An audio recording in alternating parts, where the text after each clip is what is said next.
Didn't think I was gonna make that, did you? Hello, hello, hello. It is me, Kamer, aka the Nerdy American in England, coming to you from Breadboard Studios headquarters, aka the Shit Shack, Southern England, more specifically.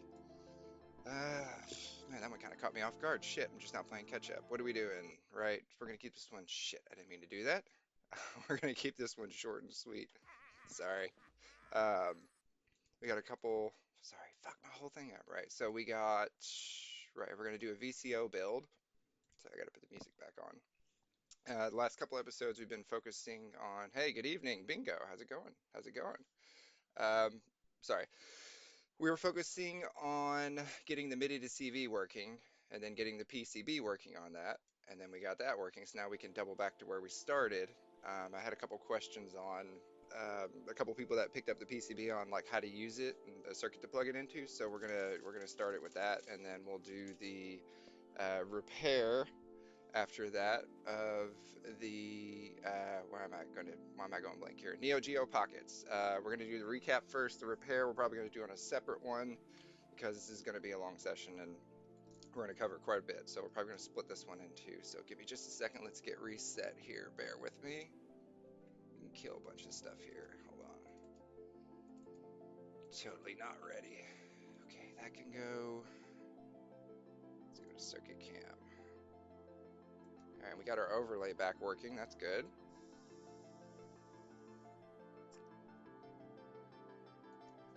Right. Okay. Let me just pull up the chip and we'll start this one. So, uh, kind of give a little background on why we couldn't why we couldn't broadcast last night, why we actually had a couple of misses, and to kind of give some backstory here. So, about 2 weeks ago, we picked up that, which is a bench power supply. We did this because I was getting tired of screwing around with B Nuke, and it was just a hassle and everything. So, after I switched, all of our oscillators stopped working. And basically, what happened was for 2 weeks, nothing worked. My filter circuit stopped working, my VCO stopped working, everything quit working. I tore down the PCB, did a complete rebuild, still nothing. And after like a week of fighting it, oh yeah, this I gotta preface this. Last week or the week before, we blew the fuse in the oscilloscope. Couldn't figure out why, it just randomly happened. And then last night we were about to go live again, and it happened again. Um, so I got to looking, and you got the yellow port on that thing, right? So what I assume is black and is negative, red is positive, and yellow is universally the sign for negative voltage. Apparently it's not negative voltage. Apparently it's ground. And what happened was when I hooked the scope into the ground into what I thought was the negative, it caused a ground loop and it blew the fuse. So unbeknownst to me, I repaired it, did it again last night, and it blew it again. So basically, because that happened, we've got to build a negative voltage rail. So why do we need a negative voltage rail? So I got to give some background here. Ooh, I haven't done a wall cam. There we go. Where's the right screen? There we go. Okay, so I need a little background on this one to kind of make sense where we're going with this. We're talking about negative voltage. We have to have it for this to work. You need to have negative voltage on an op amp because it's, I don't want to misquote this, but basically the reference, you can use ground, but if you use ground as a reference on an op amp, your range is limited, especially with audio because you do get signals that go into the negative voltage. So think of it like a pipe, right? If you have 12 volts would be 12 pounds per square inch. If negative would be 0 pounds per square inch, it'd be neutral. Then negative 12 volts would be like a vacuum of negative 12 psi. It's for reference. So when we look at this, where's it at? OPA 2134 pin out. Here we go. So as you can see down here, you got a negative V and a plus V. Whenever you see that on a schematic like this, right there and right there, it means you need negative voltage. I thought that that middle pin was negative voltage, but it wasn't. It was ground. So the first thing we're going to have to do is we got to build a power supply for negative voltage. So if you're going to be using these Midi to CV boards and you want to control an oscillator, then you're going to need it for both the oscillators. So here's the actual chip that we're looking at. All right, and if you look at the data sheet, so this is an ICL 7660 This is a DC to DC converter. What this does is whatever you feed into it, it will convert it into negative voltage. So if you feed 6 volts into it, you'll get negative 6 volts out. But it's got a schematic that comes with it. And this is like a recommended circuit, basically. So basically, we're going to build this. Some of the bits aren't needed. So we do need, let's see, we got 7. Yeah. So this one from 7 to ground, that needs to be there, and this one needs to be here. Everything else is kind of optional. So I'm kind of also going by another one we got. So let's build that one first. So we need the negative voltage to power the op amp because the VCO has an op amp in it. So let me see here real quick. Where's the locker? Electronics. Here we go. Okay, so here's just to give you an idea. This is the, no, that's not it. This is it. This is the voltage controlled oscillator that you're going to drive using the Midi to CV converter. It's very simple. It's only got a handful of components. You can see here it's listed. It's got an LM358 dual op amp. I'm using a different chip. I'm actually using the OPA 2134, which is exactly the same. You can really use any op amp that you wanted to if you're building a VCO like this, as long as it reads out just like this. As long as you got, you know, an inverting and an inverting and a non-inverting. Sorry, an inverting and a non-inverting A and B, and then you need 2 outs. Otherwise, this won't work. So right now we're just supplying that negative voltage. So that's all we're worried about first. So let's get that built first, and we'll go over some basic electronics while we're at it, just for shits and giggles. So, all right. So now you see where we're at there, right? So let's build that LM chip. So I'm going to share this on the side as well. So this is our new board. We're going to test this in a minute, but what we're going to do is we're going to build it up to 3. That way you can see what it looks like when we build out one of these VCOs from scratch. So right now we're worried about this one. This is that LM chip that we were just looking at, which is the ICL 7660. This is a converting power chip. All this does is gives us negative voltage, because we need that for this to work.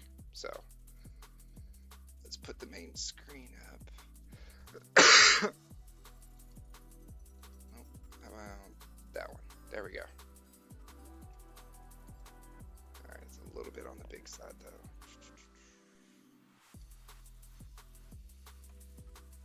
Okay, so let's do this one first.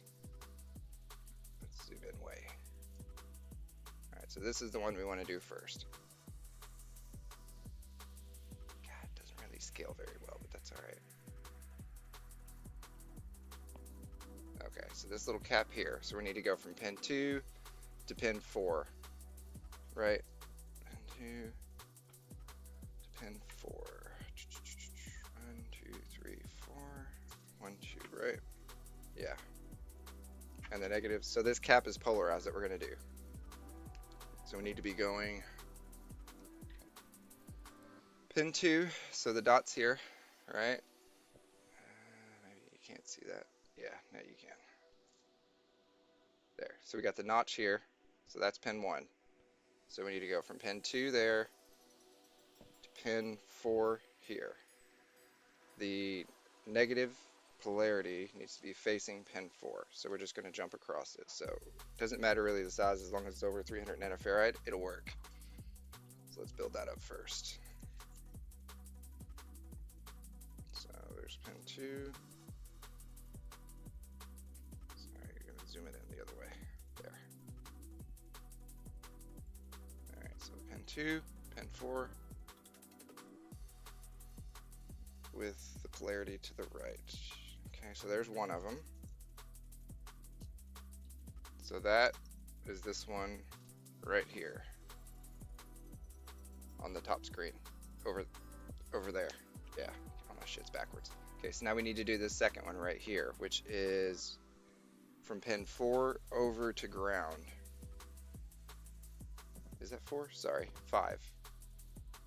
Yeah, right there.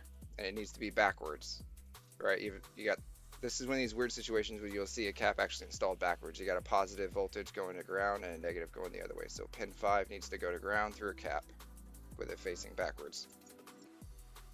You don't usually get this, but this is probably the only time you'll ever see something like that. So there's pin 5.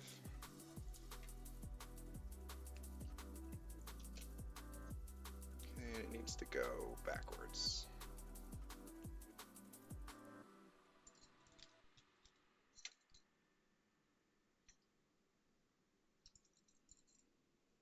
There's ground, back there.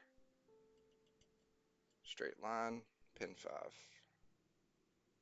Might actually go that way with it. Okay, so there's the two caps. Okay, so we got some wiring we need to do in there. Particularly, we got, what do we got? Pin 6 has got to have a ground, right? Pin 6, 1, 2, 3. Wait, is that wrong? Pin 2, yeah, so this pin right here.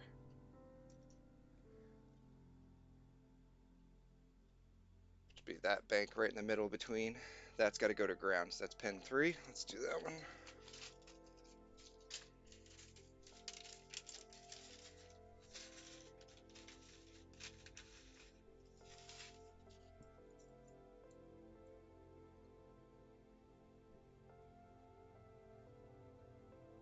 Might have to jump this one.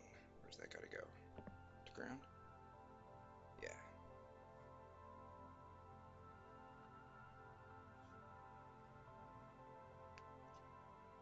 So it's that one right here, right in between. Right there.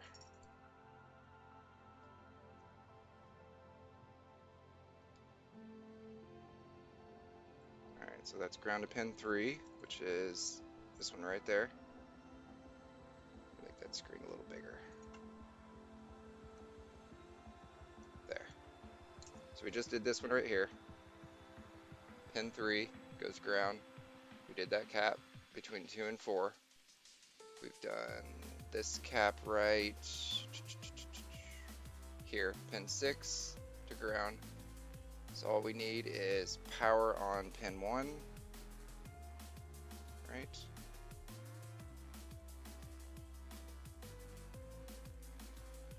Yeah, so we need power on pin 1, and then the output power comes on pin 5, which means the same pin that we capped out on is the one that's going to generate power. So this pin right here, in between the cap and out, that's going to be the output for the negative voltage, and it's going to go right to that rail. So let's get the rest of these on. Alright, so what do we need first? Pin 1. I think it's actually pin 6. Sorry, pin 8. Yeah, pin 8, sorry. Yes, right here. And the mouse, that's positive voltage. So let's hook up that one. So we're going to do a couple jumps. Alright, so what we're going to do is I'm going to go from here to there, which is that row. I'm going to jump that bridge over and then to pin 8. So that's how we're going to do that one.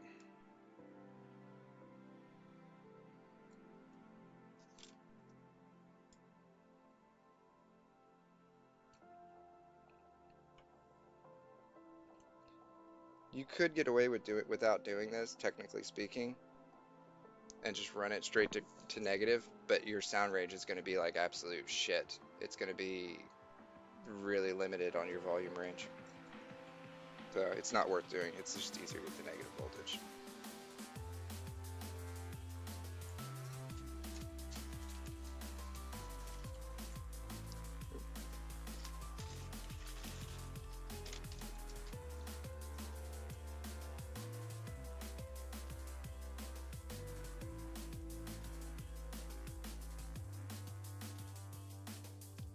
Alright, so we're going to jump that bridge right there.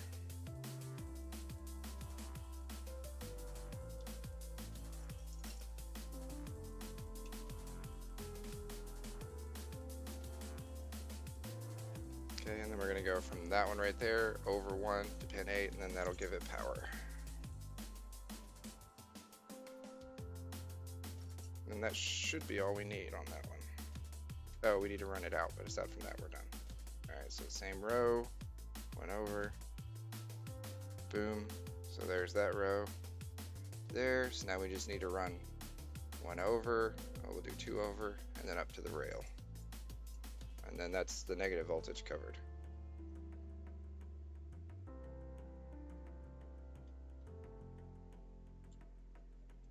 Okay, so now this row is energized, so we'll have to run it from here to there, and then we'll have negative voltage, ground, positive voltage, ground.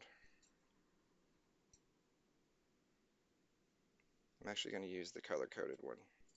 That way we don't lose track of this. It's really easy to forget that this is not a regular positive voltage, and it'll fuck you later big time.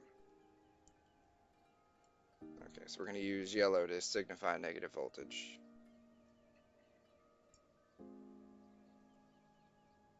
Nope, too short.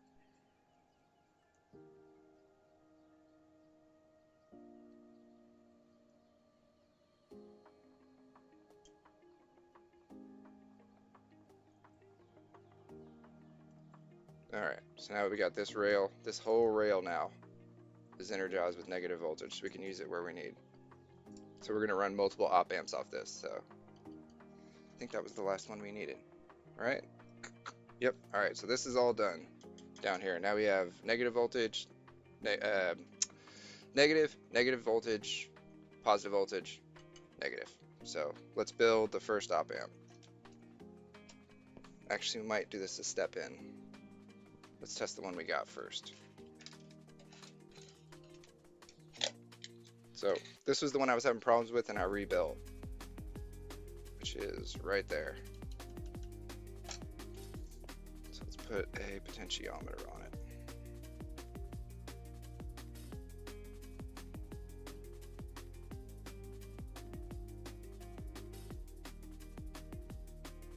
Okay, so we're just going to see how this is supposed to operate since we're putting this up against the kitten anyways. This does some of the same stuff ours does, except we have some features they don't.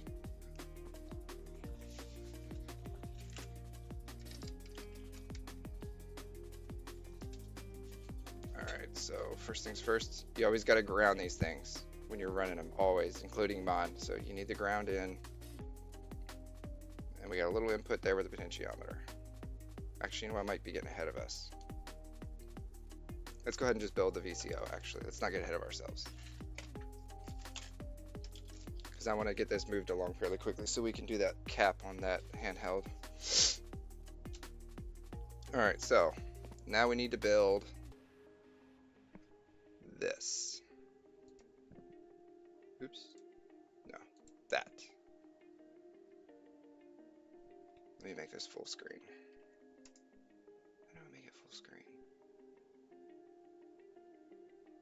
Show full screen. No. Ah, oh well. Alright, so let's start with this one.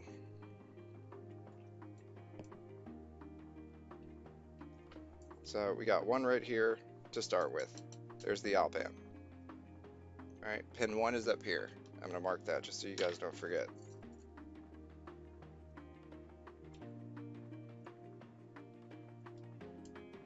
Let's mark pin 1. Okay? So 1, 2, 3, 4, 5, 6, 7, 8. Alright? So the first things first, we need to run power to the chip, which means that.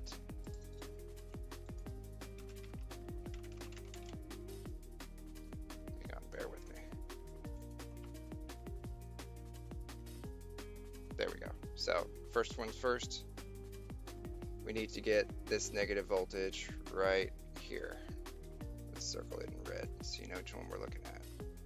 Alright, so let's sort this one out first. So pin 4, oh, it's still terrible. Terrible. There. Alright, there we go, that's better. So that one right there, that's what we need to do first. That's pin 4. So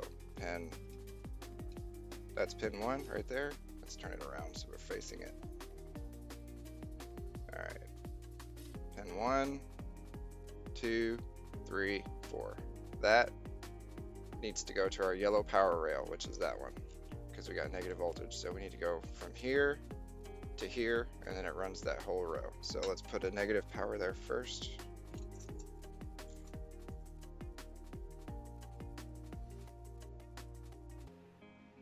If you're not going to be using a negative voltage, then you'll use just the negative on the battery or power terminal in place of a negative voltage, but I don't recommend it. Okay, so there's that one. So let's scratch that out. That one's done. So now we need the positive voltage, which is that one right there. So that's pin 8. So 1, 2, 3, 4, 5, 6, 7, 8. That one needs to go. This needs to go right there.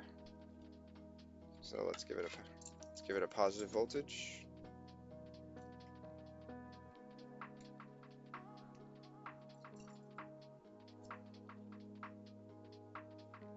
Actually didn't mean to do that one, but that's okay.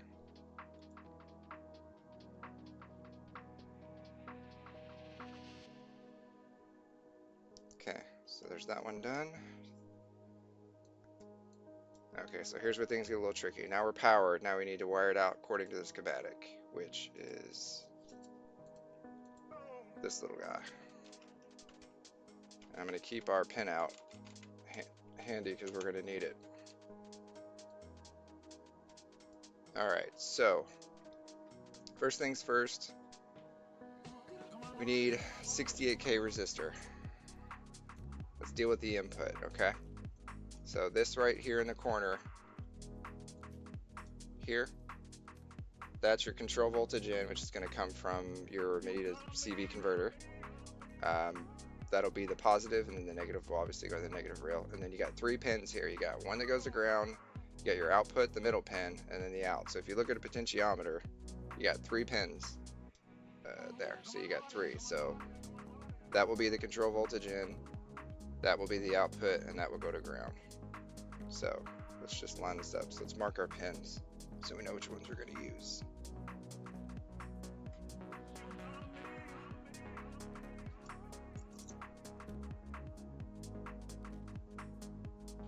So let's do, all right. That will be our output pin. And then you need a gap and another one because there's a gap in between. They're not exactly next to each other. See? Okay, and then this middle one will be the input pin. So we need to run a wire to there. Oh wait, sorry, that's the output. That will be ground. That's the output. Well, you can, with the potentiometer, you can actually, pins 1 and 3 can be either way. It determines which way the knob turns. So we'll do this one as input, this one is output, and then the other one is ground. Sounds good to me.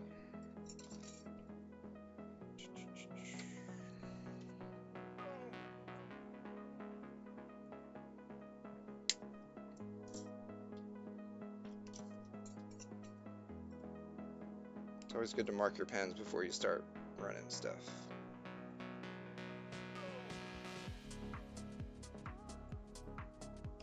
Okay, so we'll jump here for the input, put a resistor over there, and then that will go to ground. So let's do the ground first.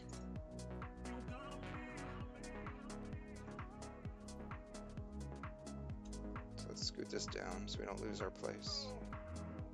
So the first one's going to be ground. Well, negative, which is this one here. 0 volts. That middle one, that's this one here. And then this left one is going to be CVN. So let's run a jump from there so we can run our input over there.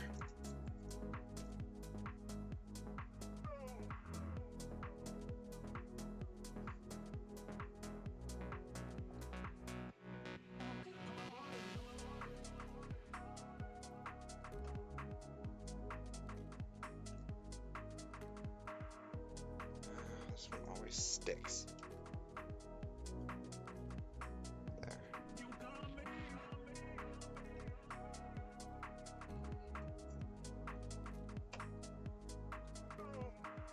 There. Okay, so now our input goes here. And this is going to be where we pick our input in from our Kenton or our Midi to CV. And that'll make sense later. Okay, so that's the ground. Get rid of that, we don't need it. Okay, ground, so this needs to be the output. So right here, our 168K. We need a 68K resistor.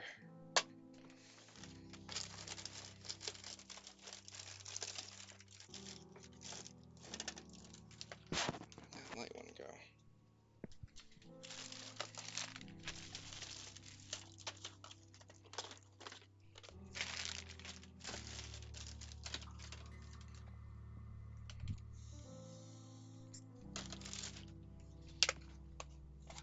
All right. I haven't been watching the chat, I'm sorry. All right, 68K. 68K.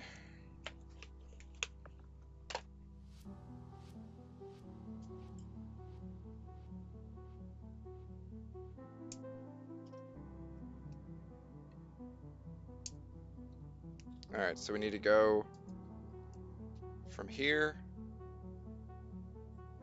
into where? Sorry, brain fart. Where are we going with this? Pin 2. All right, so we need to go from here. No, sorry. Wait, that is right. 16, okay, to pin 2, yeah. So that's got to go here. So we got to get from up here to down here, pin 2. So let's use the resistor. We're going to jump this bridge over here, so let's just plop the resistor down right here. Alright, so the output will output to this row, which goes through this resistor, which is now we're going to jump down there.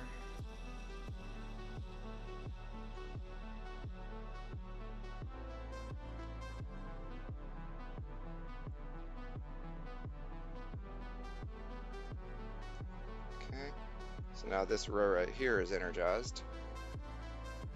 So now we need to go from here to pin 2. So we're going to jump straight over to there.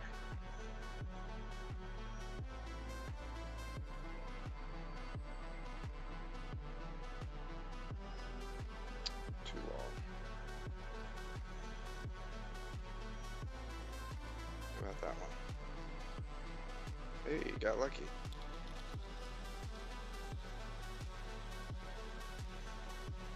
Okay, so there's pin 2, over, up, resistor, there's the output on the schematic, there's the end through the resistor, into right here. So you can see this little negative sign.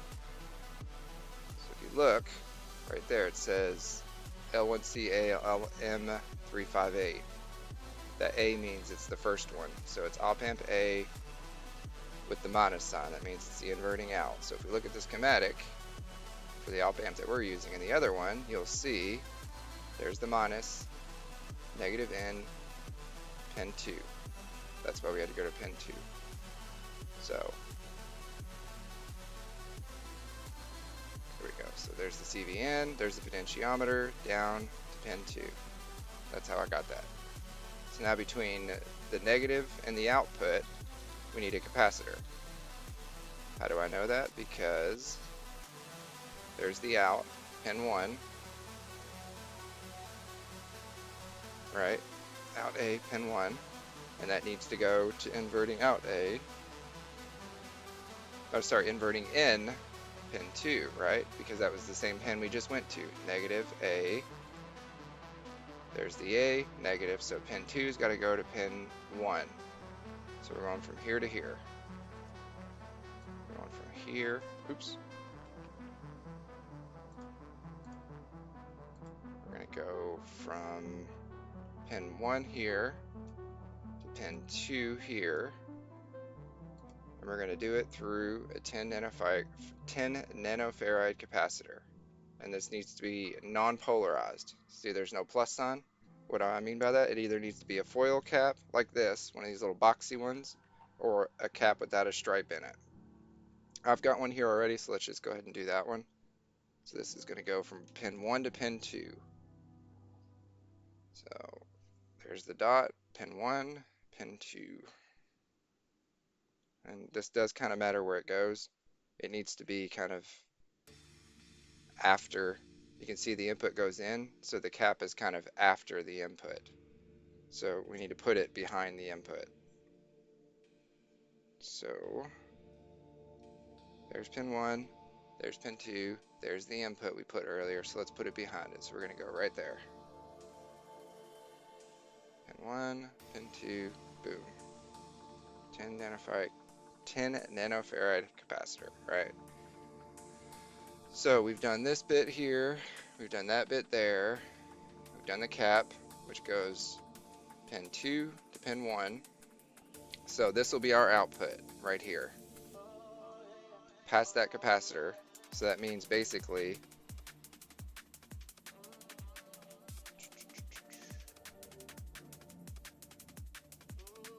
anywhere from here, because it's pin 2, right? Pin 2 is the out.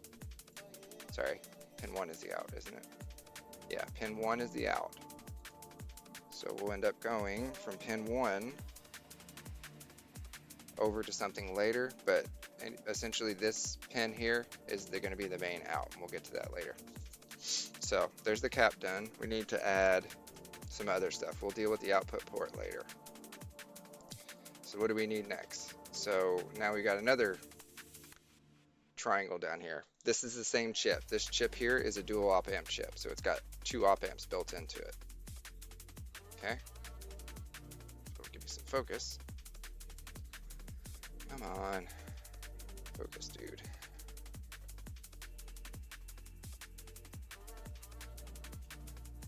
There we go. Don't be a dick like Donnie. What's the point of living if you don't have a dick? I didn't realize I covered myself up with that one. Okay, right. Ooh, that was kind of loud. Okay, so this is the out of the second op amp. So the in of the first op amp, pin 1 again, right? So we need to go from here to the output of the second op amp, which if we look at our schematic, the output, there's the second op amp, there's B. The output is pin 7. So we need to go from pin 7 all the way around to pin 1. And we need to do it with a diode, which is a 1N4148. It's not massively important. That's exactly the same, but it should be similar. So I've got another one spare around here somewhere. Hang on.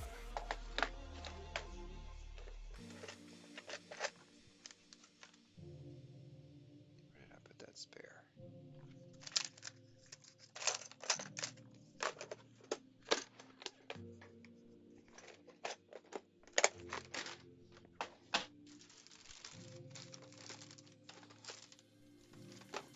Where did I put that damn thing?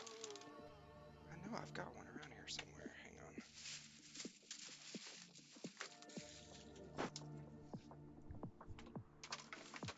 There we go. All right, 4148, right?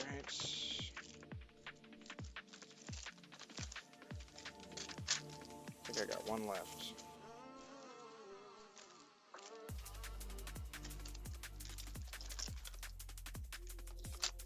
We do. Holy crap, last one.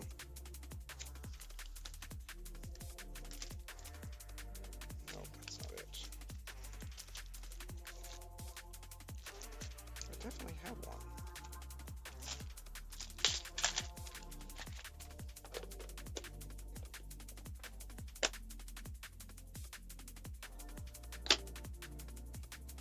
Hang on, bear with me.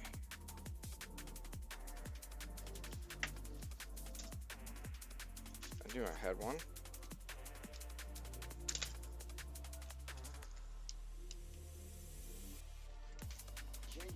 Let's kind of get to it.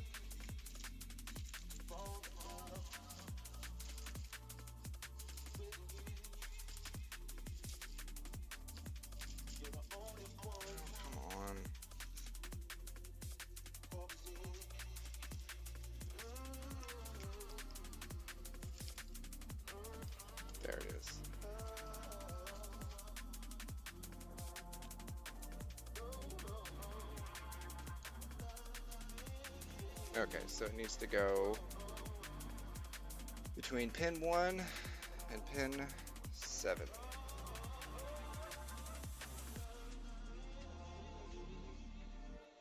Right? What was the output pin of op amp 2? So yeah, pin 1 facing pin 7. Pin 1 facing pin 7. Okay, so let's do that one. So we're going to jump this one.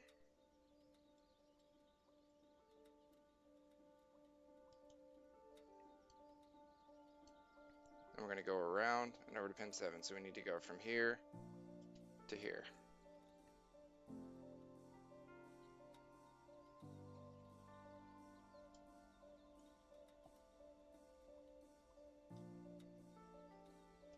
Okay, and now we need to go from here to here. So there's the trace. This is activated. We need to go over to here.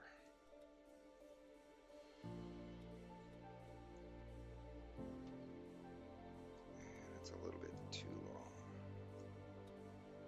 It's alright. We can improvise. There we go. So now that's facing that way, which is this one right here. Okay, so that leaves 2 diodes right here that are opposing. So it needs to go from output op amp 1. So pin 1 again. Facing against it from inverting input on op amp 2. So there's the plus sign. So we got to go from here to here. Okay, and we got to do it twice. As you can see, there's one diode facing that way and one diode facing the other way. So the first one will go, make sure I got this right. Oh shit, I got 2 of them.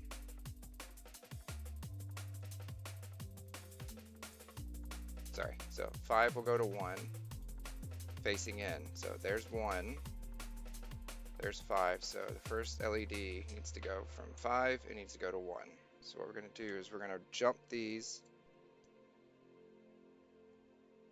So it needs to go from right here, that's pin 5, all the way over to here, pin 1. And it's got to be in the front, because it's like the first thing hooked up, and then we're going to go in between the outputs. And that'll make sense in a minute. So we've got to jump over to pin 1. Alright, so we need 2 LEDs. And I just happen to have them. Let's do green, because those are the short ones, they're not that bright. So this is where you got to be careful, because the LED direction matters, and they're hard to tell. If you look at the schematic and you got the triangle, the way the triangle's facing, that's the longer pin.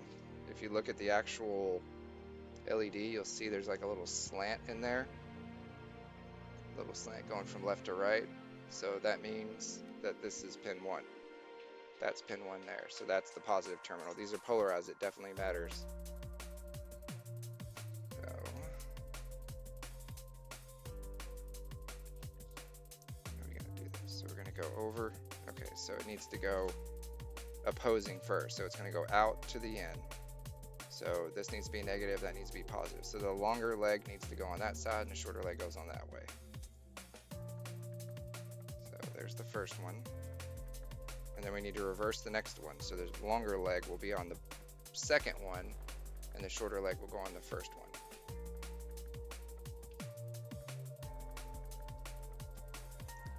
Okay. Now, this row has got both of these connected, and this row's got both of these connected going to pin 5. So they both now need to go across here to activate these 2 pins, and then we're going to jump all the way over to there. Actually, I may have to move this up one to make enough room, because this is really important that this one's in the front. But it needs to be behind the diode. Placement's super important with these.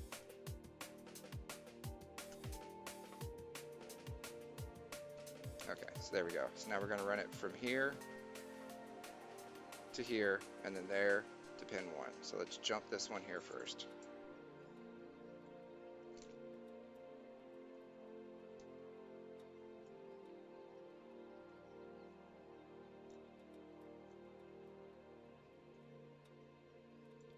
I can actually use the shorter one.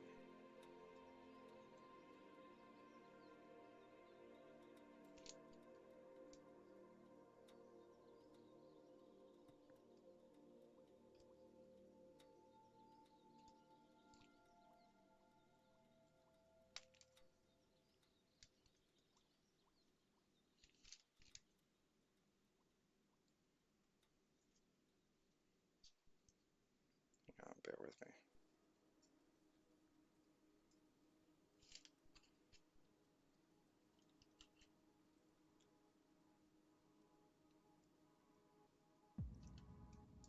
Okay.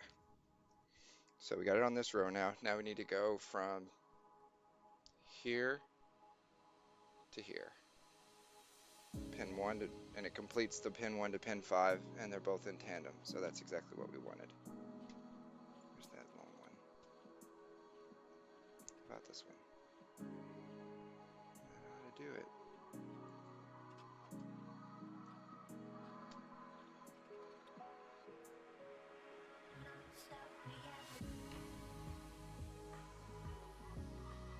There.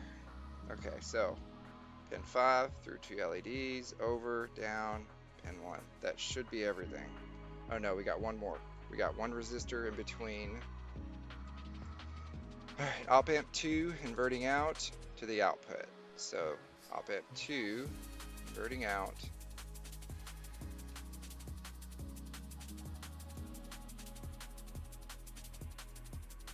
So it's the same one we just did, pin 5. Alright. So here's where things get a little weird. Alright, so that was pin 5 we just did, which is these two on that row there. But after the last diode, so back here, there's still 2 free, right? It needs to be behind that. Right there, we need a set 47K resistor here, and we need to connect it to the output. So we need a 47K resistor from here down to, where's the output on 2? Pin 7. Okay, so it needs to go from pin 7 to pin 5. Okay, so we need one between here, pin 7, right? 1, 2, 3, 4, 5, 6, 7. So pin 7 to pin 5, which would be this first dot there, the first row that they're hooked into. So we need a 47K resistor right there. Right there. So 47K it is. You notice it matches also the output one. Oh, sorry, that's a 1K. Oh, picked the wrong one. Actually, no, I didn't. That's okay. All right, 47K, right? 47K.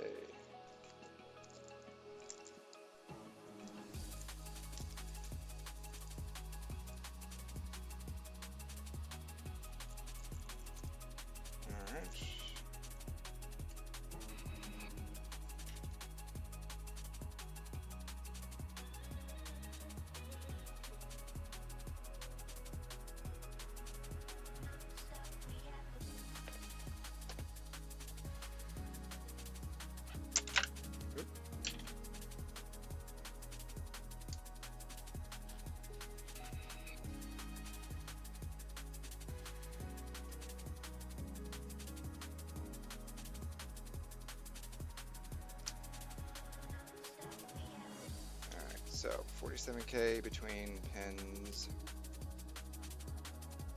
7, right there. I'll let you get closer to see this one. All right, we're gonna do pin 7, which is this one.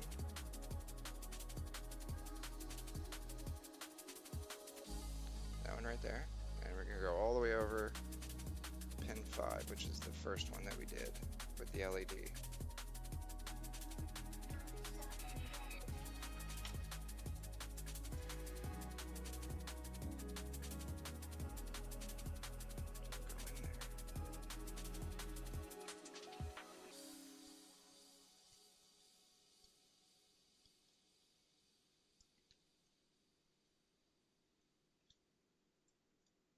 Alright, so we got a 47K now between pins 1 and 7 and 5 behind the LEDs. Okay, that leaves us with one more and then we're done, which is the 1K output. So the output needs to sit in between the second LED here, which is this one here, right? No, sorry, this would be the second one. See, this is the second one in line, so... No, sorry, it is the first one. See, there's the output right here. And then, so the output needs to sit in between the capacitor here and the first LED. So the capacitor's here, the first LED is there. So it needs to go right here. That's our output. That's going to be our main audio out. Specifically that pin. It has to be that spot. It has to sit in between the LED and the cap, which is that connector right there. So that's what we're going to check. We're going to hook up the oscilloscope to that to see how it works. So first we're going to try Kenton to see what it looks like. So let's hook up our power. We can hide our screen right now. I'm going to show you guys the full screen of it just real quick. I'll hide my camera so you can see the actual schematic.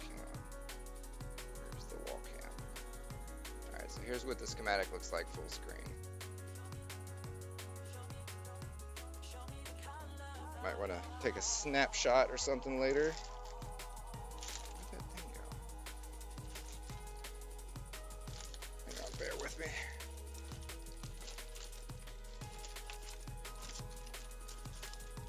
Where the hell did it go?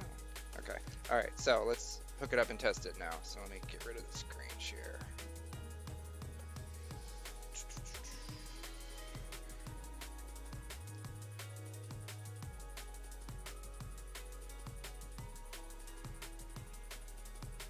Ooh, messed it up. Hang on. There we go. Okay, so we gotta use the scope now. So let's hook up the power and then scope it. There's red, there's black. And my Medusa's stack.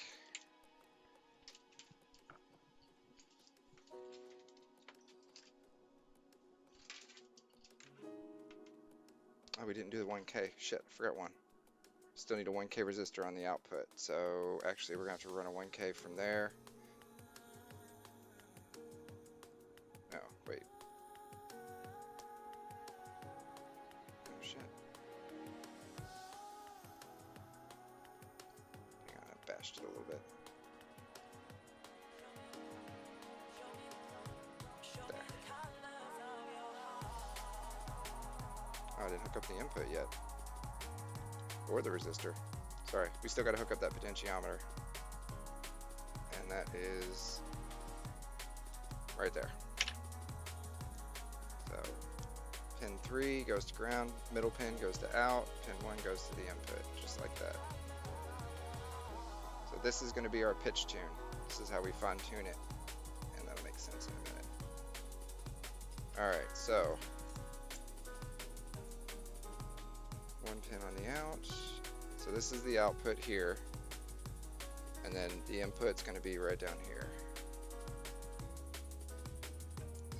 Be this one. Okay, let's hook up the power.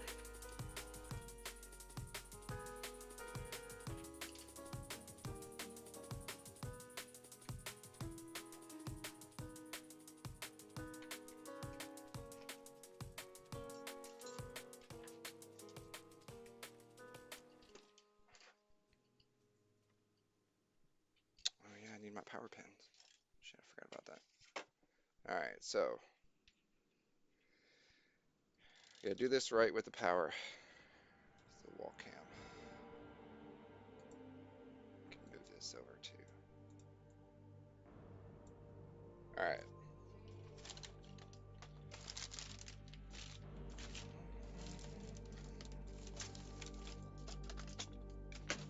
Alright, I'm gonna hide my camera while we hook this up. Bear with me. Okay, so the first one we need is regular power, not this yellow power, because the yellow power gets it from these two up here. So, first things first, let's do normal power. So there's our positive rail.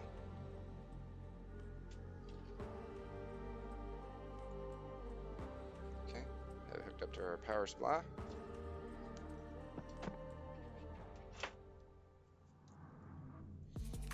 negative. I could find a good cable for it. Alright, I'm going to break my own rule and use yellow for that, even though I shouldn't. It's alright. So yellow is going to be our negative.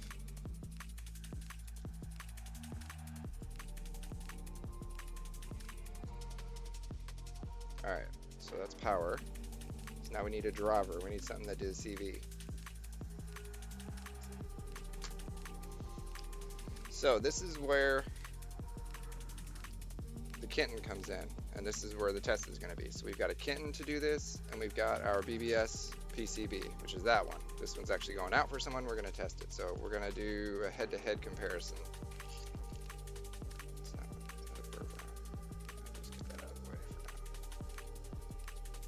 Okay, so let's do the kitten first, just to use it as a baseline. So this one's set up just like ours. You got a ground and you got an output. This one is the ground. It's got to go to ground. No question about it. It's got to go to the ground on the board you're hooking it into, okay? Here's the input for control voltage. So it goes right there. That's going to go into our knob. Let's hook that there. Okay, so now we need the output, which is going to go to our multimeter. I see that the waveform looks good.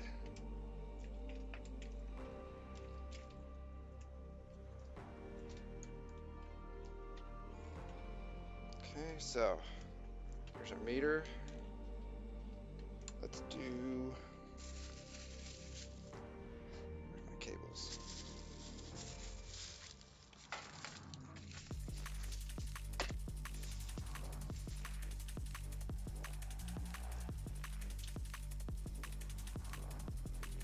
Okay, so we got one for positive.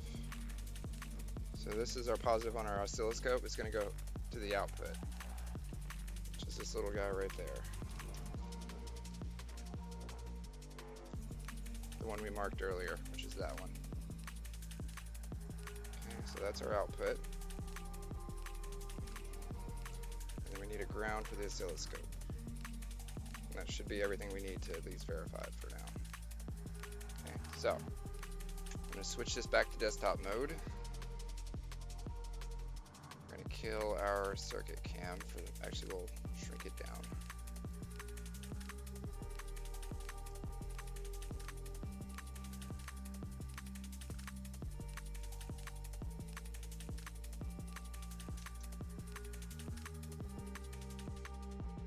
Okay, so let's go into scope mode.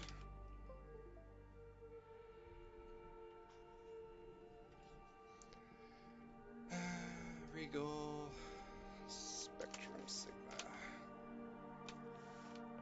Alright, so we got a scope on our computer. We can check this through.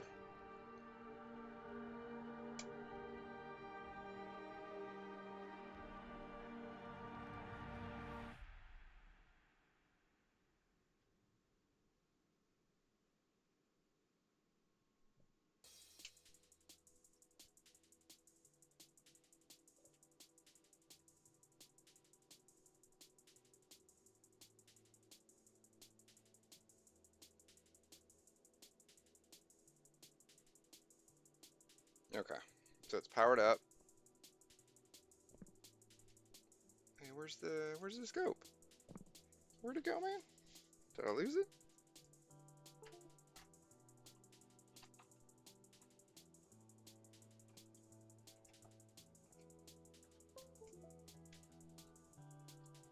Oh, don't be like that. Come on. The one time I need you, you rat bastard. Hang on. I really need the scope to work for this to go well.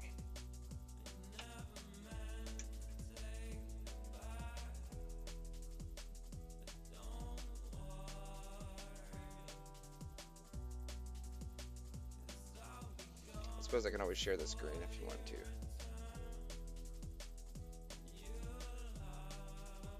Always does this right before I go live, every time. Give it a minute.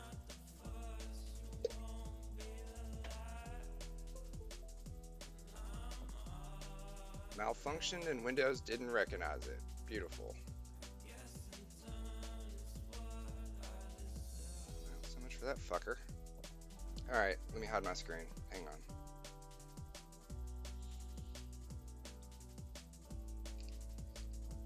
It's a lot cooler when it's on my screen, but it's the powers that be have determined that I'm not worthy of an oscilloscope on my screen today.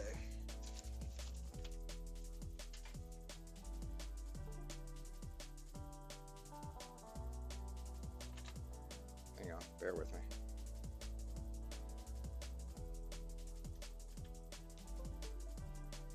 There we go.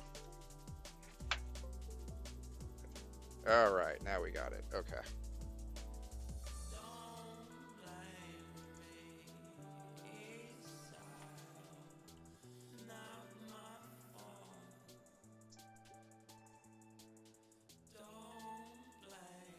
Okay, so we got a scope. We got the kitten turned on. We need to hook Midi up to it. Somewhere down here. Yes.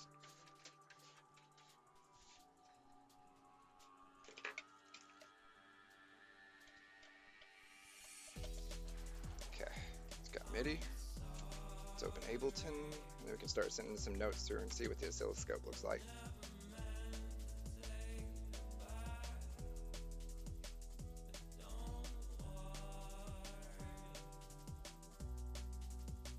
Assuming I did this right.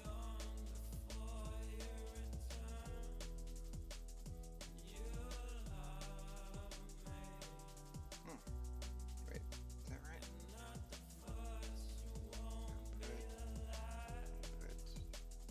Ground. Yeah, okay.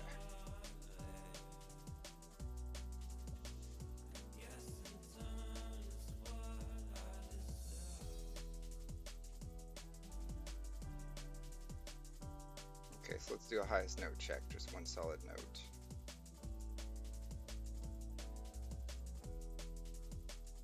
Alright, so we're sending a note through. So the oscilloscope, we should be seeing a nice, perfect sawtooth wave if we did this right.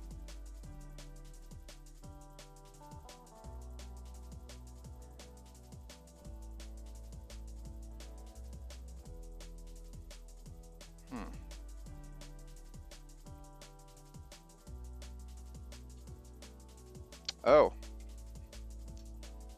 Hooked it up wrong. Sorry. Got a mistake. Hang on. I'll show you the mistake. We got a mistake right here. That diode right there is not supposed to go to pin 1. It's supposed to go to pin 2. So we got to fix that. Hang on.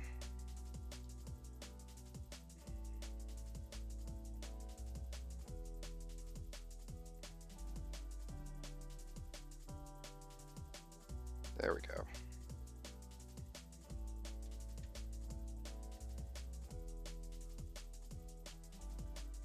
Looked like the cap was trying to charge, but just wasn't quite getting there. Let's try that again.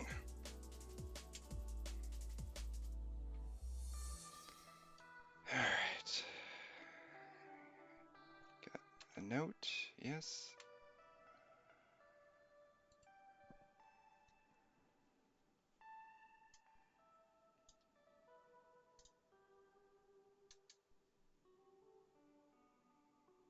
We got a sweep.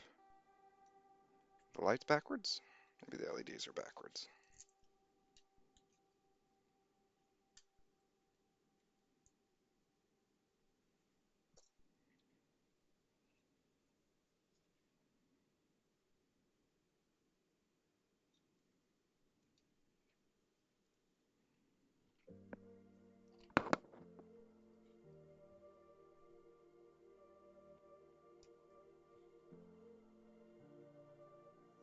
Hey, where'd it go? Did that get it? I think that might have got it. Where's the auto button?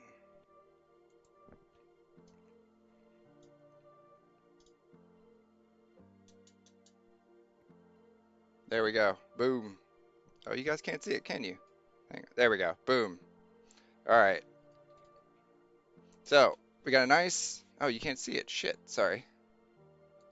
There we go. Boom. Got a nice, perfect sine wave. Sorry, nice, perfect sawtooth wave. See? And if we turn this, we can adjust the pitch. See how it gets wider? So wider means higher pitch. Sorry, shorter means higher pitch. Wider means narrower pitch. So if we stretch this out, hit auto.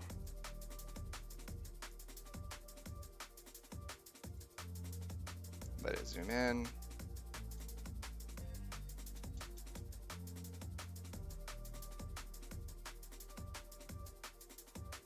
There we go. So if we change the note in Ableton, so if we play a song right now, it's just doing one note. If we switch over to this, which is like just a little test song, we can now see it changing pitch dynamically. Watch. It's happening really quickly, so the USB is kind of slow at keeping up with it. But if I show you my screen down here, hang on. There. See how fast it's changing? Nice Sawtooth wave. So that's number 1, which we did. Let's just double check number 2 and make sure that one's all right too. So same output between the diodes. How does this one look? Oh, I don't have the control input.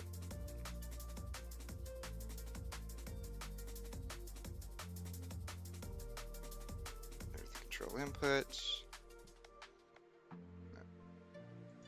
I think the first one's all right too. Let's just make sure.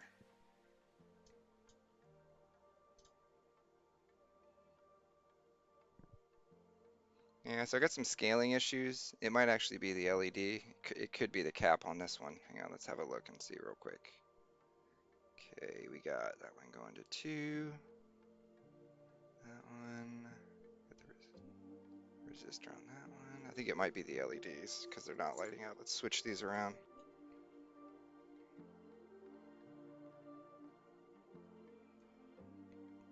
See the scope screen change when I change the LED?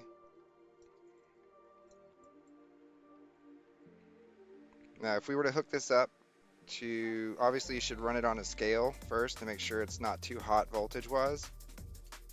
But if you were to hook it up and listen, it would just be like a really, really high-pitched squeal at this point. And I don't want to blow your all's eardrums.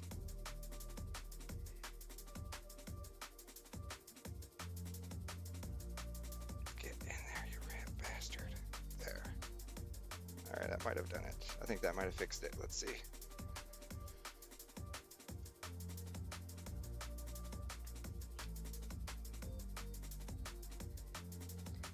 Where did we go wrong on this one? Let's see. All right, so it's not the LED.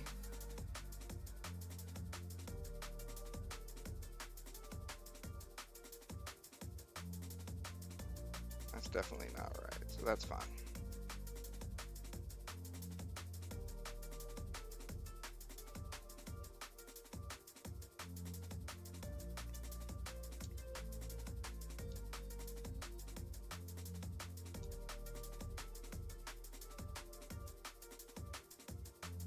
Alright, so 2 things we can check. I think the resistor might actually be in the wrong place.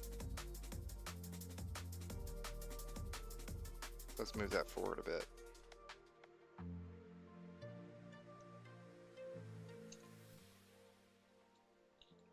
Damn it.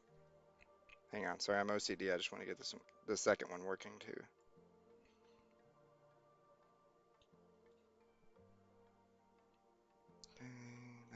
Alright, let's move this resistor forward. Alright, pin 7, pin 2.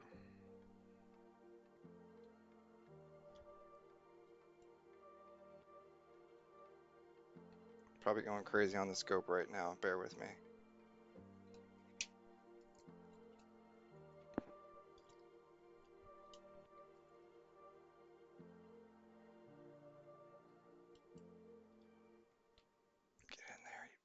Bastard.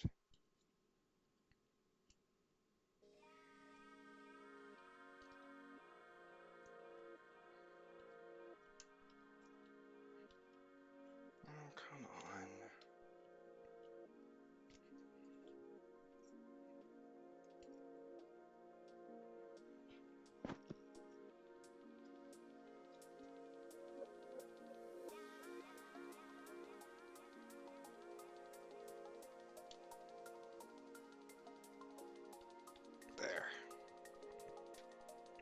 put that resistor in the front, which goes between 5 and 7.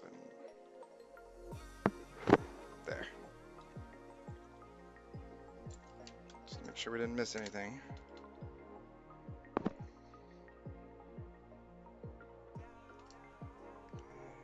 Pin out.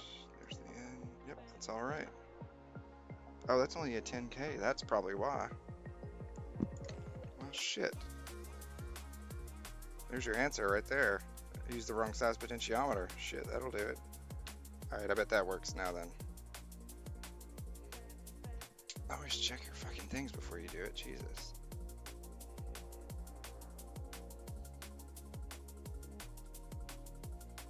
Alright, let's hit play.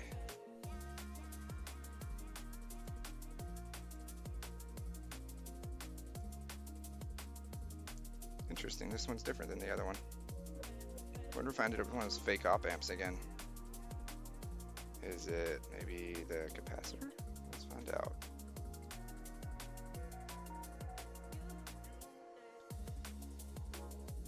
Nope, not the capacitor.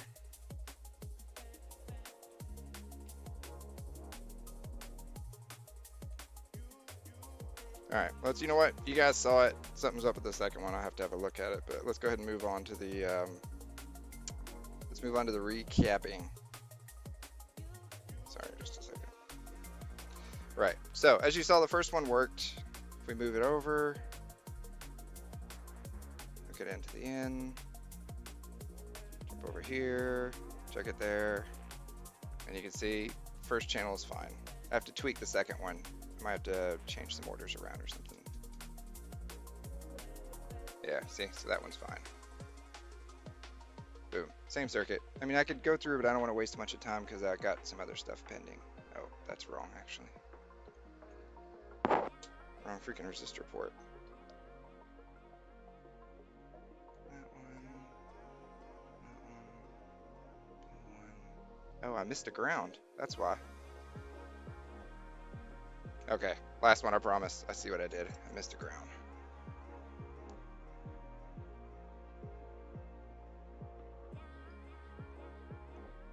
Supposed to go ground to pin 7. Sorry.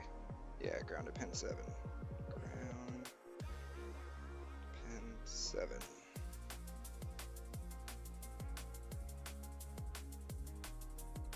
Ground pin 7. There we go. That was the one we missed right there. I just happened to notice that.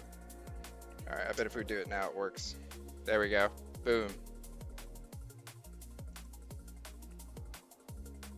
Nice, perfect Sawtooth with adjustable pitch. So there's all the way down.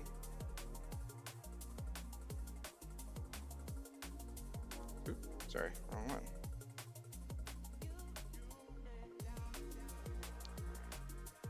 Goes there.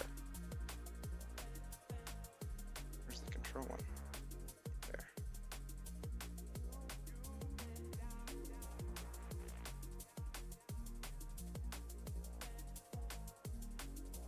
Come on.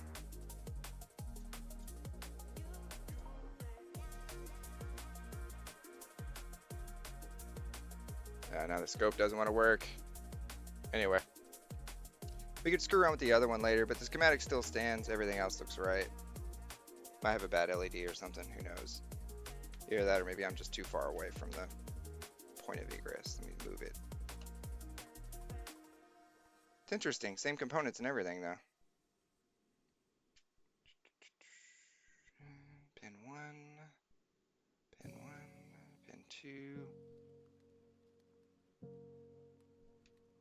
Behind the cap, ooh, didn't put the cap back. Alright, that changed a little.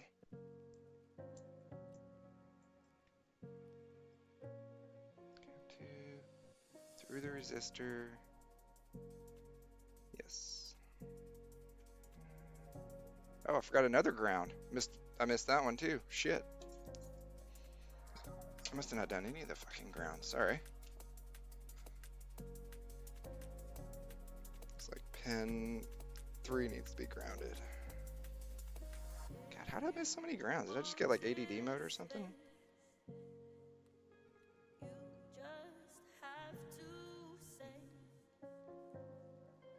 I promise, we're almost done. We're gonna swap over to game mode, I promise. I just want to see this fucking thing work to prove a point. There. Alright, one more time.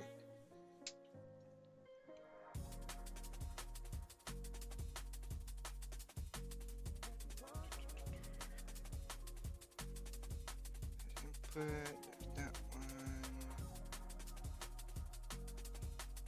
Pin 2's on. Ground is there.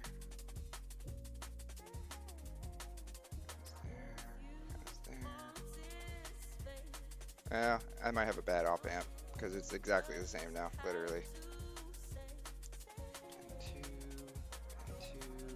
behind the diode, behind the cap.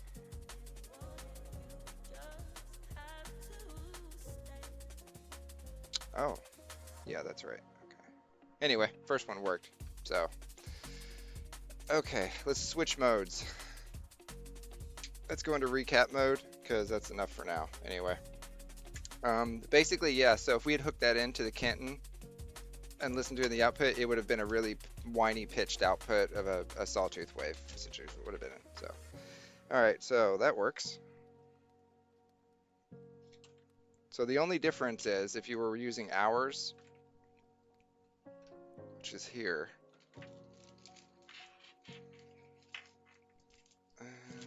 Yeah, so ours is slightly different in the way that,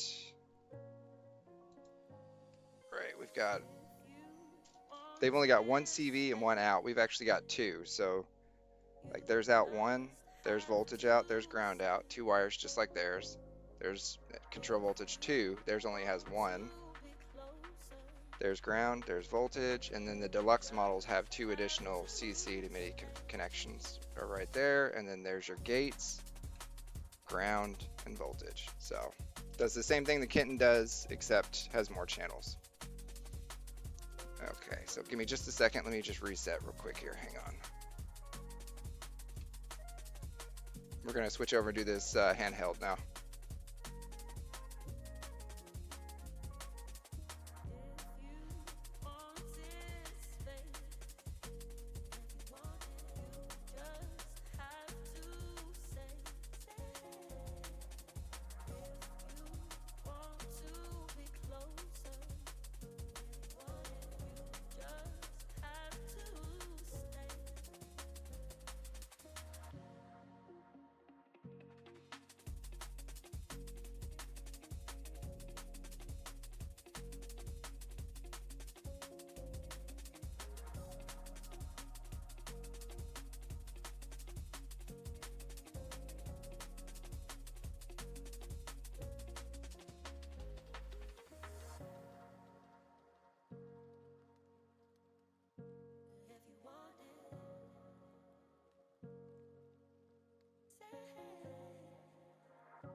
Okay.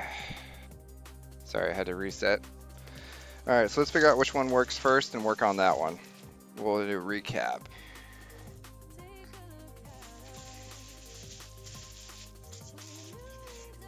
All right.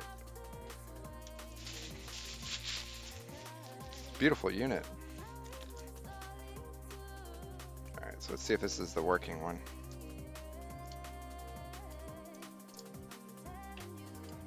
The 41, oh, okay.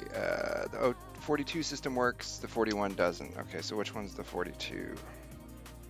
41, and then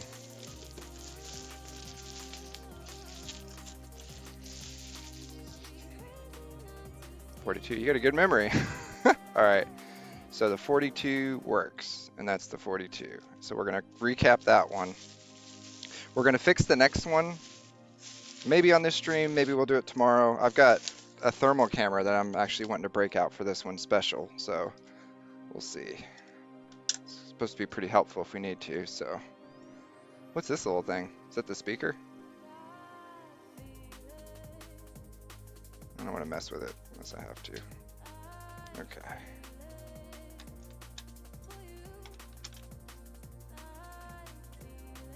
Okay. God, it's been forever since I even messed with one of these. Where's the on button? Right there.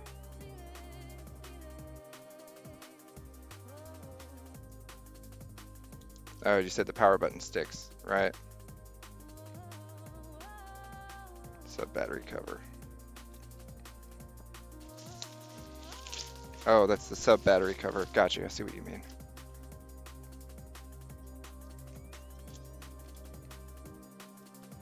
Gotta hold it.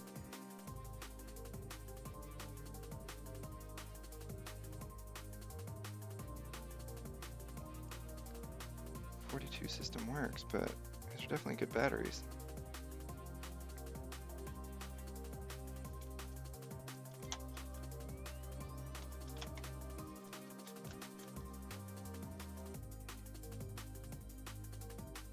You say you have to push it a couple times before it comes on? Or does it not come on at all ever? You sure it's the 42? It's not the other one that doesn't come on?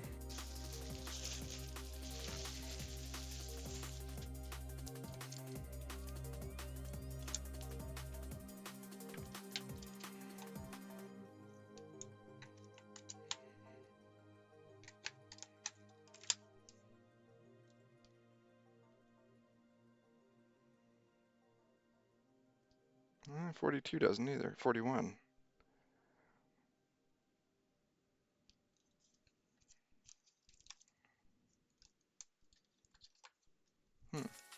Interesting. Can't get the 42 to turn on. But you said the battery is problematic. The switch is problematic, right? Is there a trick to it?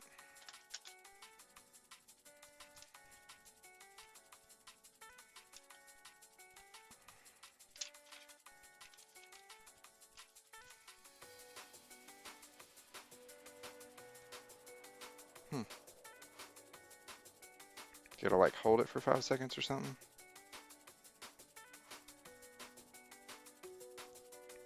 Yeah. Okay, that's fun. It may be that usually power's the first culprit. Like maybe the springs are out of alignment or something. Sorry, we don't really need the batteries. I mean, we got a power supply. We're gonna low feed it anyway, so all right, let's get that game out of there. Treat her like the lady she is. All right.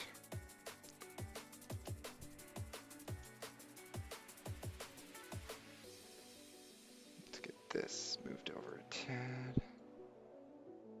There we go. All right, let's start taking her apart. If I can find the right screwdriver. Where's my other screwdriver? Where's the bulky one?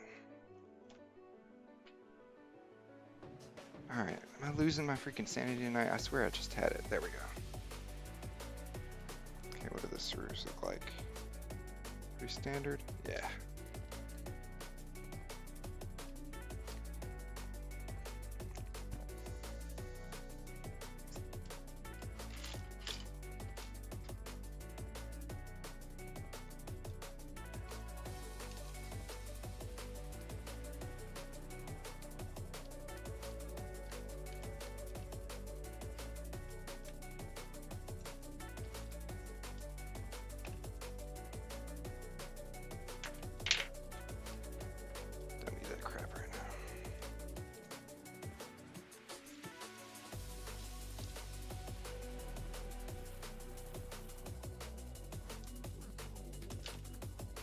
So that's the right front one. Let's mark these in the right spot so I don't get them mixed up just in case. Looks like they're all the same though.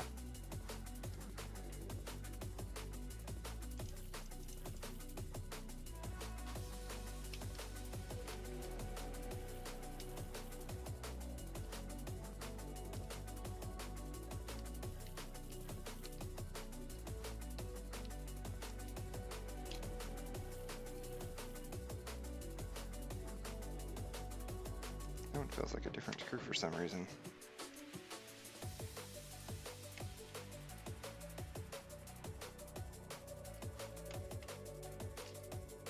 Okay, so that's the back right. Let's mark that one.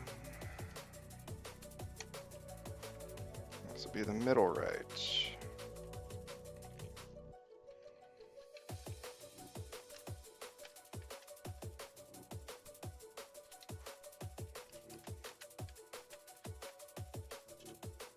Okay, middle right. Doesn't feel like that left one's in there very well.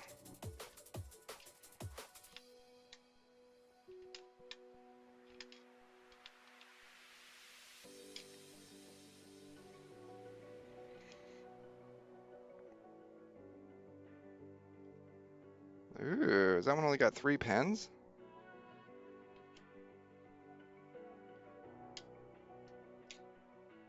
It does.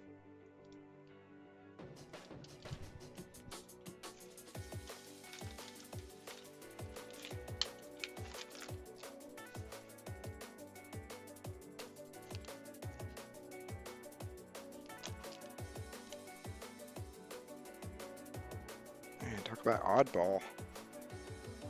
Is that a security screw? I think it is. No, not. No, wait a minute. I think I might have got it. No.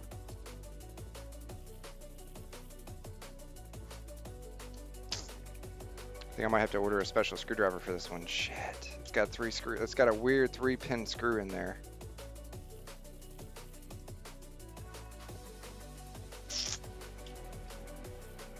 Oh man, that's a real bummer. It's literally the one actually. Yeah, I think I do have one.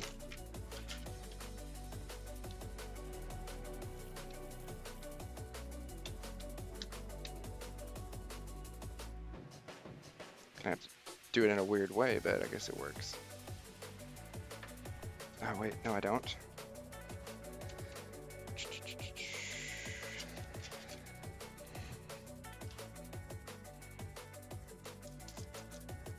I think we're alright. Sorry, didn't mean to scare you. I think we're okay.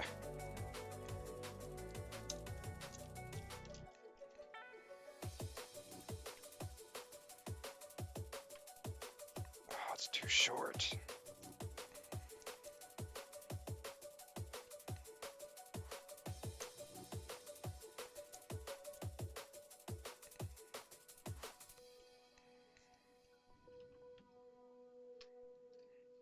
Ha, got it.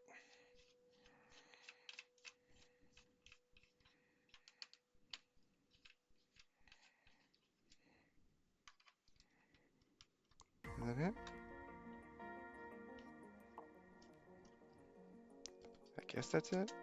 Felt like it came loose.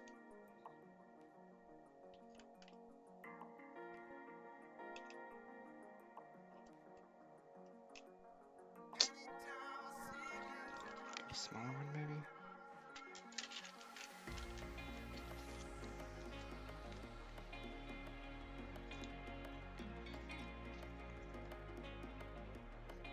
Yeah, like that. That's what I'm talking about right there.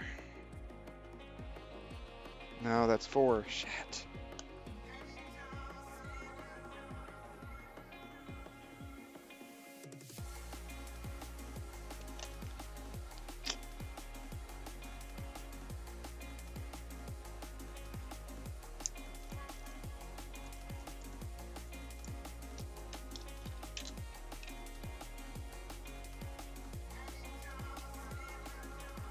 Damn, that's gonna put a real damper in this episode if I can't get this screw out of there. I think we might have to order a special one.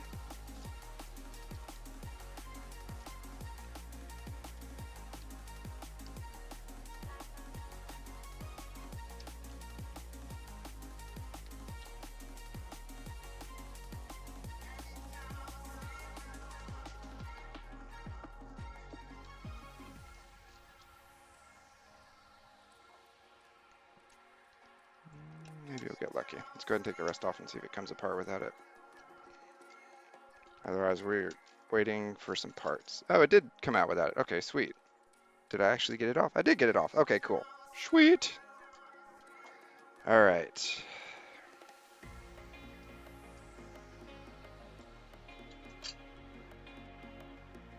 Okay, so the 41 is the one we want to focus on first.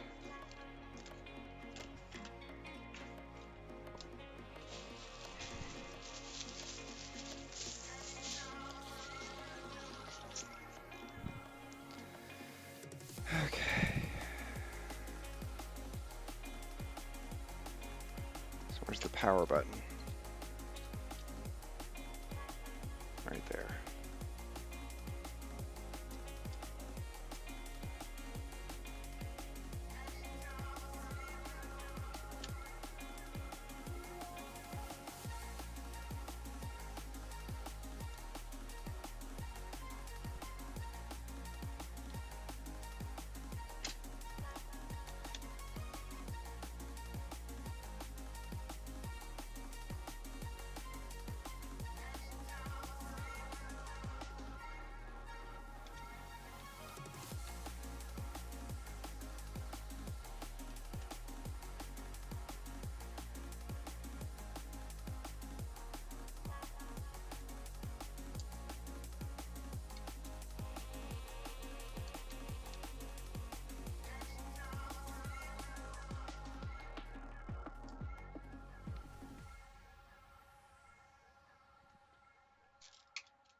Is there any more, or is that all of them?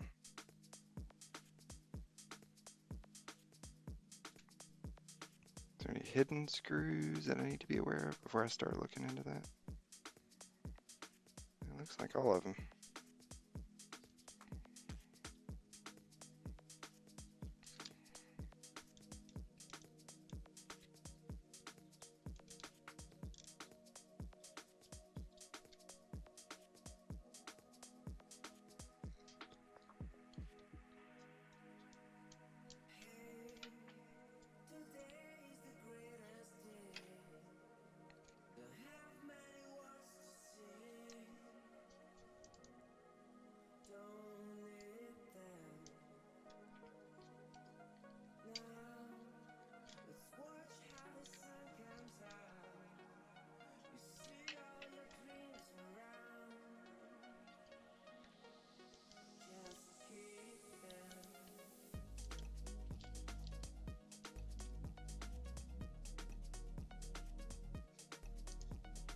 Oh, there's the button.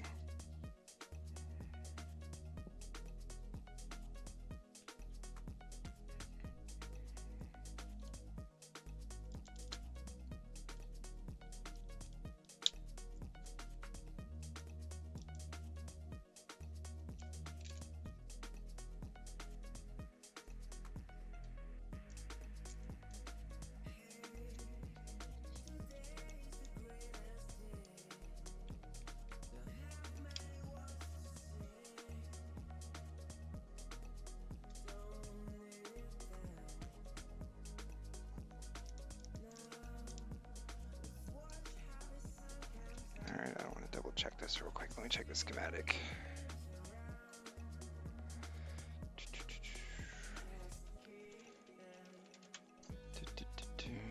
Where's it at?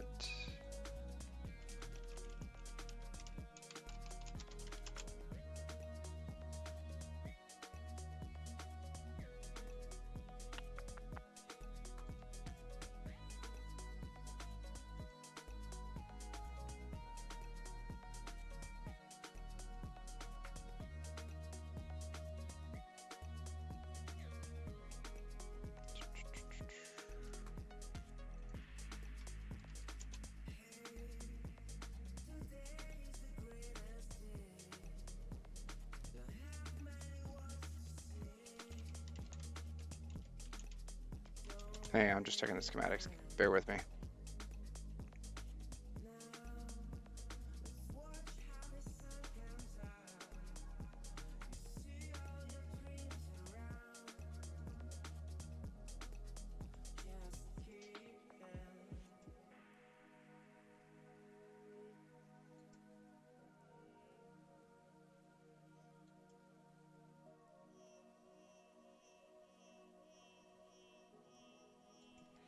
Okay, there we go.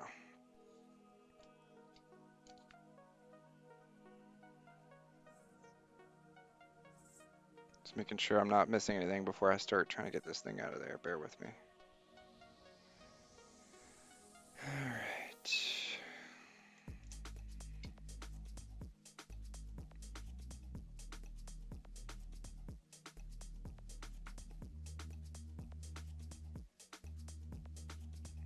Got that one. Got that one. Got that one. Looks like it's all of them.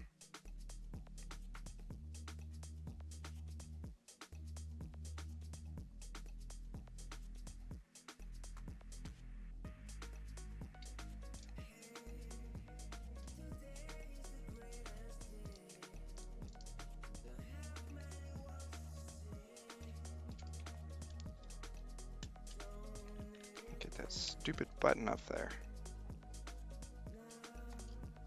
Alright, let me use my soft plastic tool because I don't want to force anything here.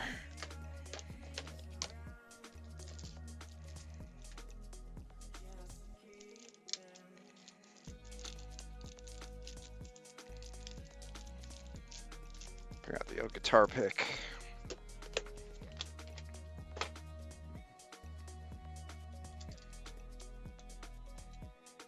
Alright, so this thing has got to come off first apparently.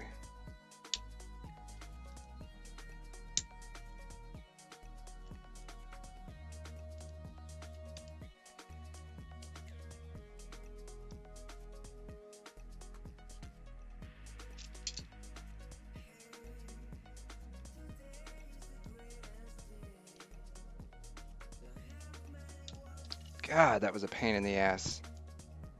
It's like it has to be pulled out that way, but you don't, I mean, it's old. You don't want to be pulling and yanking on this thing. All right, so there's the top bit. Where's the case there?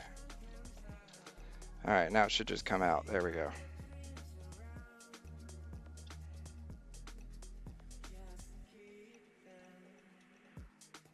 All right, so we need to make sure that that's disconnected. And, okay, so the screen.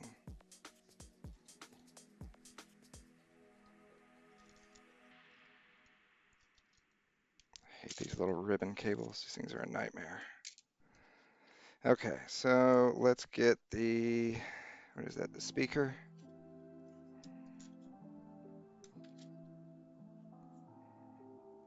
All right, let's take some pictures.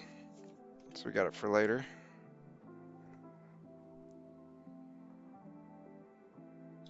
All right. Let's get that speaker off there.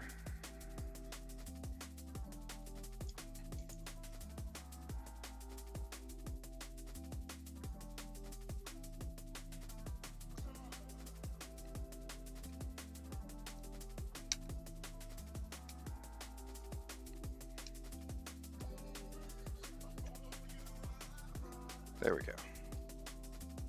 Woo wee, that speaker's seen better days, hasn't it? Look at that. But you did send me a replacement one, so that's all good. Okay, so we got no screen, but that's all right.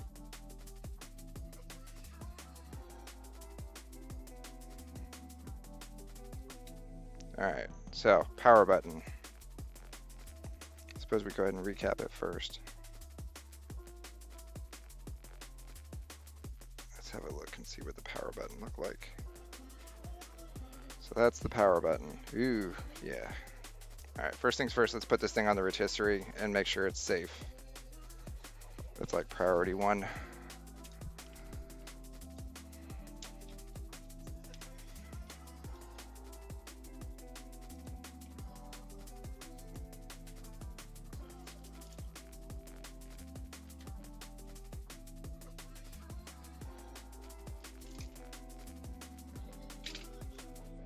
Ugh, place is a wreck.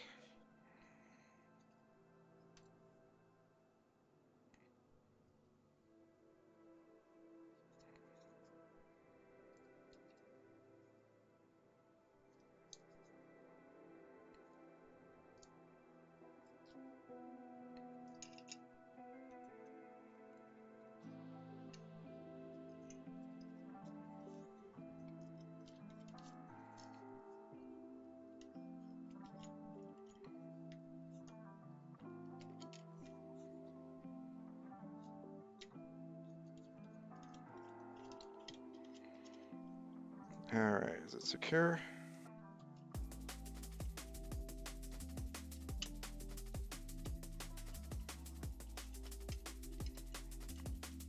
Nice. Okay.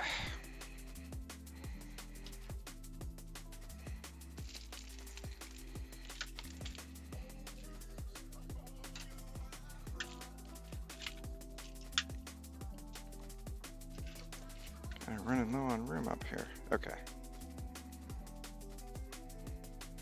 Alright, so now it's safe.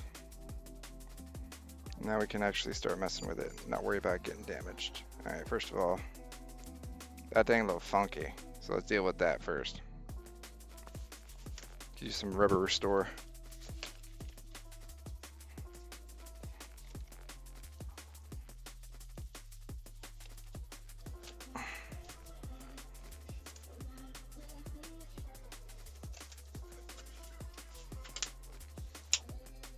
Alright.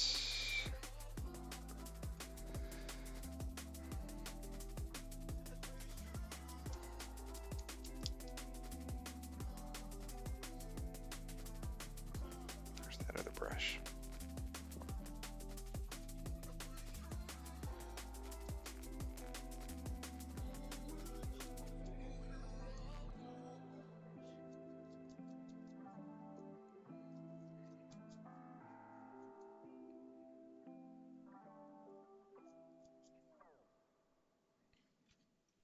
Ooh, two big nasty spots on there.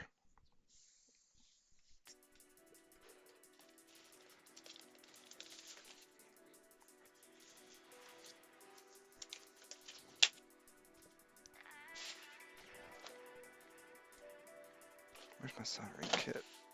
There it is.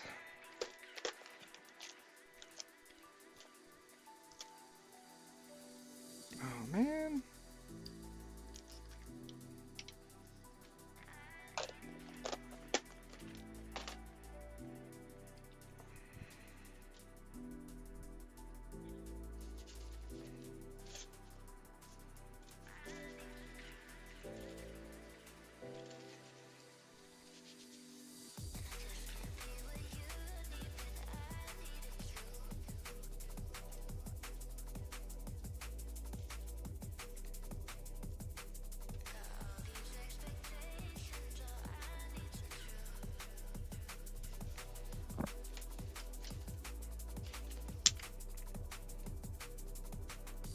All right, let's give it the old rub and scrub.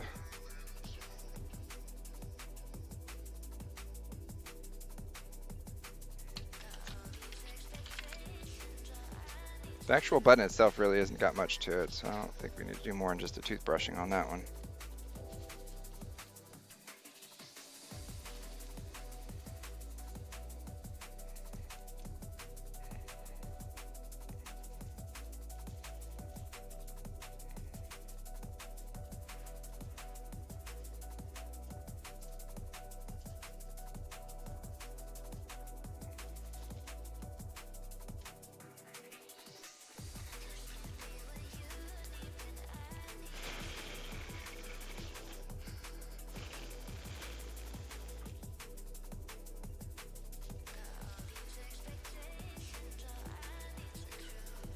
Ooh, button's pretty grubby too. I mean, this is the old unit. It's understandable. I shouldn't say it like that.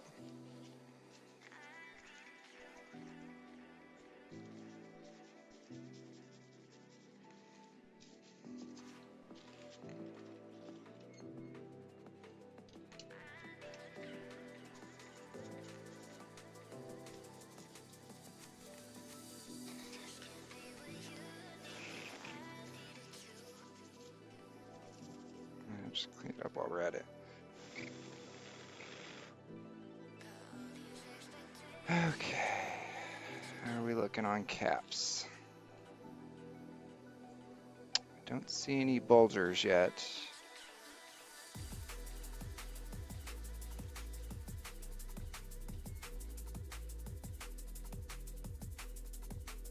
One maybe.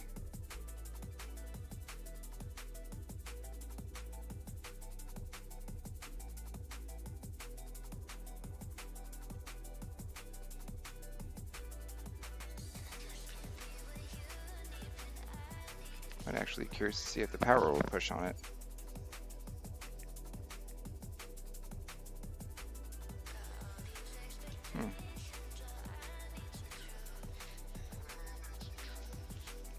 Okay, let's just go ahead and recap it.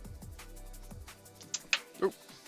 I'm kind of curious to see actually if it turns on after cleaning the button, so bear with me, hang on.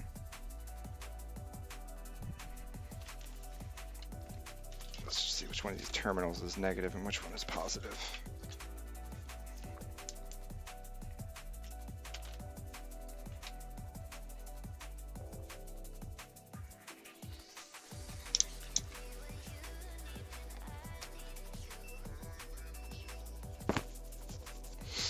Alright, so I need a positive. Alright, so this stripe right here, this definitely goes to ground.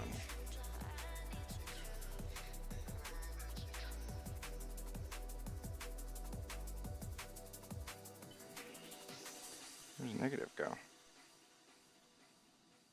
Where the hell's the negative terminal?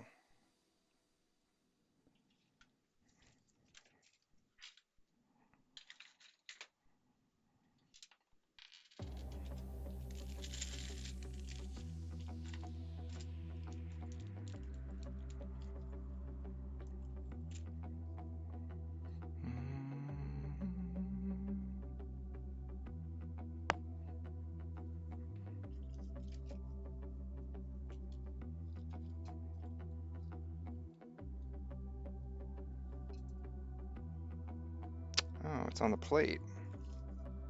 So where's the plate go?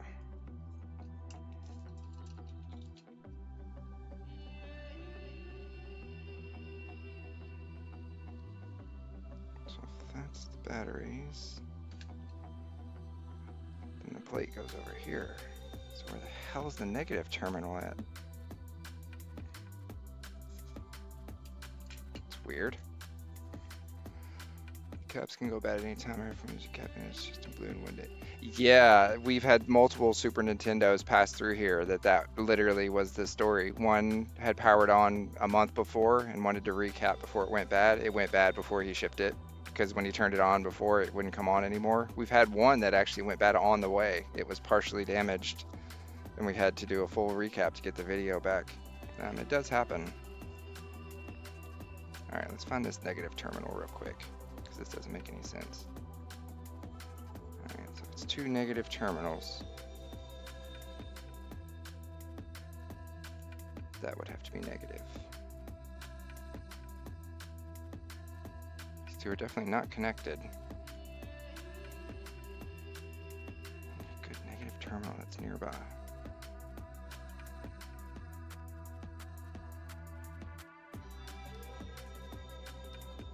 Like a virtual ground or something?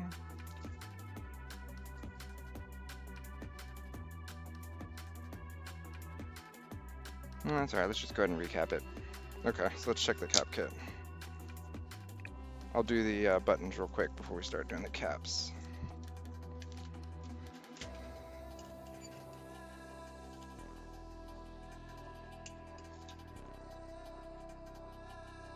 Where's my tool?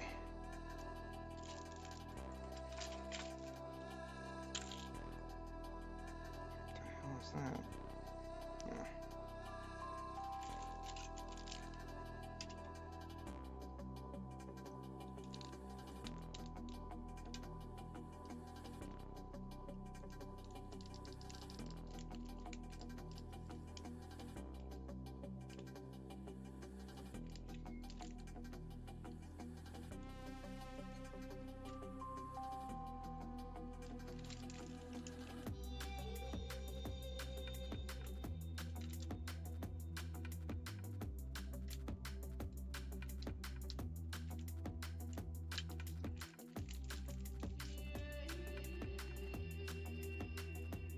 Let's see what these pads look like underneath.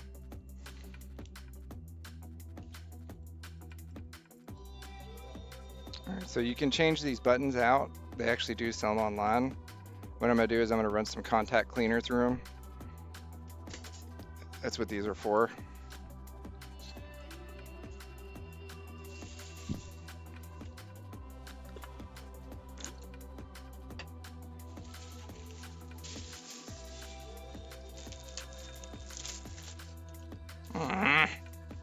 That was supposed to be paper towel. It's freaking toilet paper. Man, you kidding me?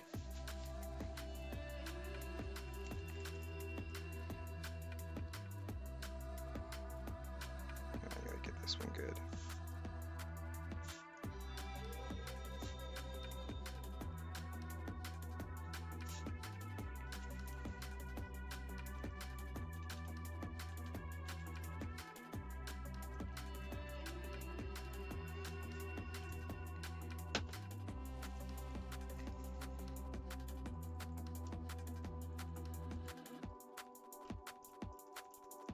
Gotta kind of work it through, let it do its job. Okay.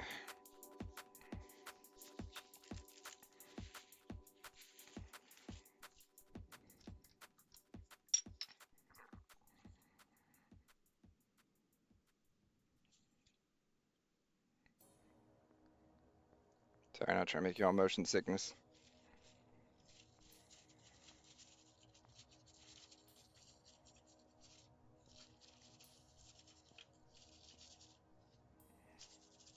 Just clean off some of the excess.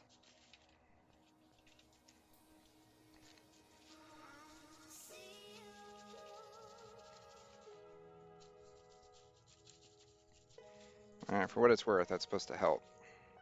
I use this on VCR mechanical buttons a lot, and it seems to do a pretty good job. Feels better already, so that might have helped. Alright, let's recap this now.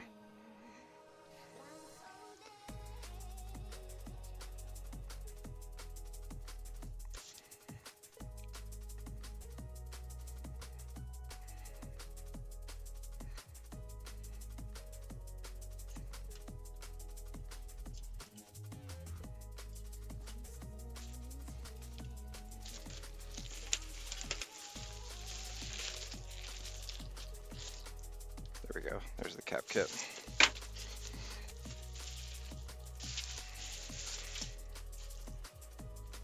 Those damn pliers go.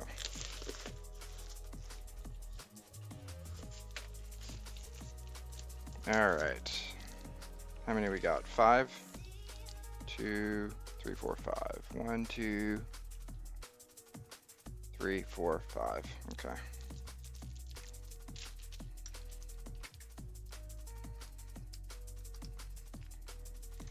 Alright, let's gung-ho these things. I'm going to check the sizes as we go along, because these kits are notorious for giving you the wrong sizes.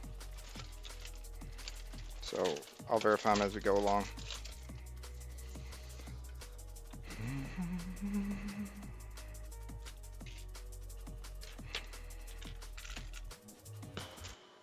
Where's my little pad? There we go.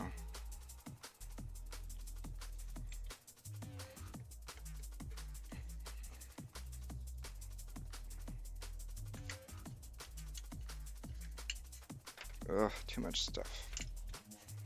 Okay. Let's break out the pinchers, break out some of these caps.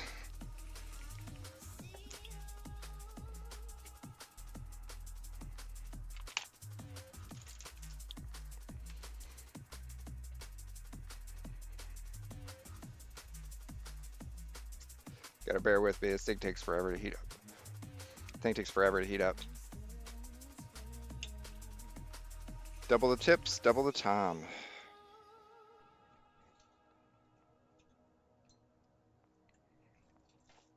Alright, so which one are we gonna do first? Let's do this one right here, get a good start. Do an easy one.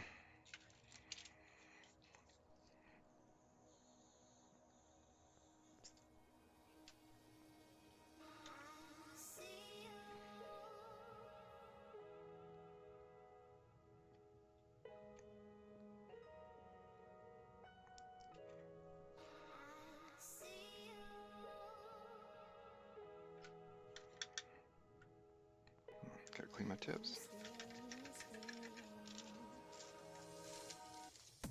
Where's my big tweezers? There we go.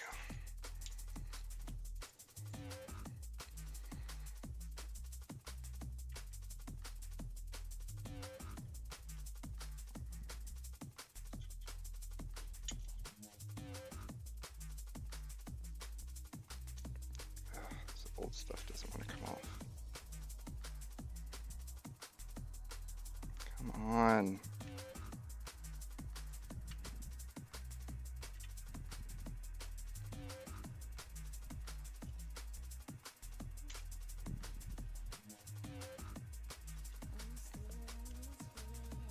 Damn, how big of a pad does this thing got on it?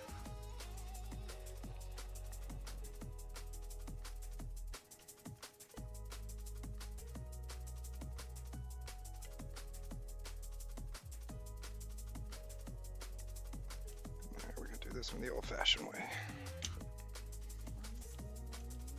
I don't want to force this one because it may have electro damage under it.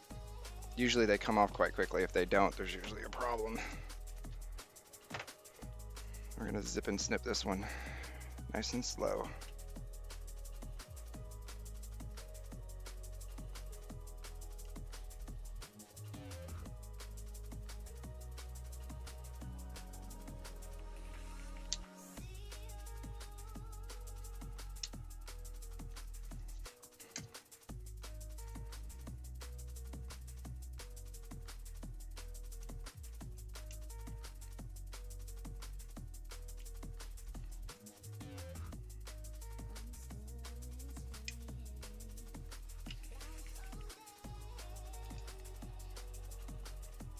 I'm betting this is probably where we're going to see some of the electrolytic damage if we see any.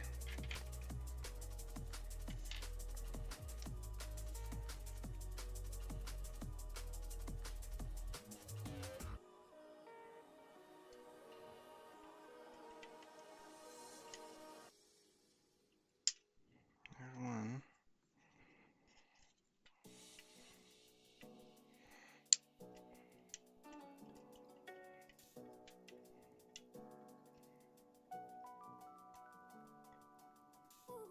How does it look? Oh, it did have a giant pad on it. They did do that to deter people.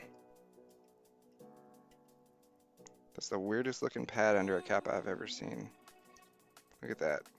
It's got like a T-pad underneath.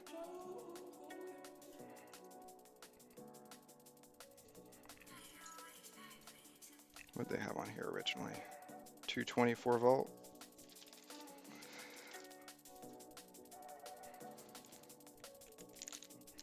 Let's see what they gave us.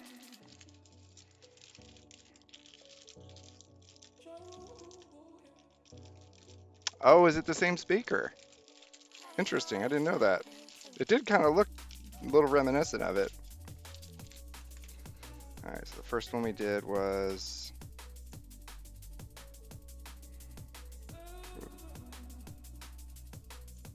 Good view on it.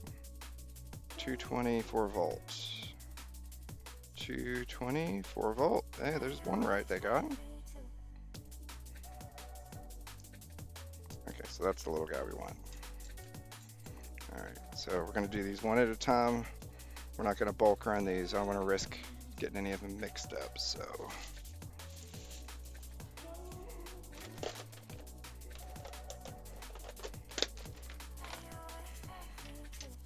Oh. God, I keep being scatterbrained.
Do a nice scrub, just in case there's any electrolyte hanging around so we can neutralize it. Although the flux probably should have done that just now.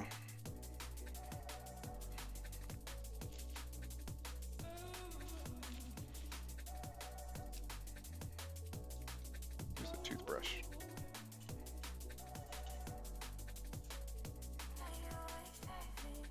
Ooh, something stuck in there.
Gotta change tips, bear with me.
Let's do the next one.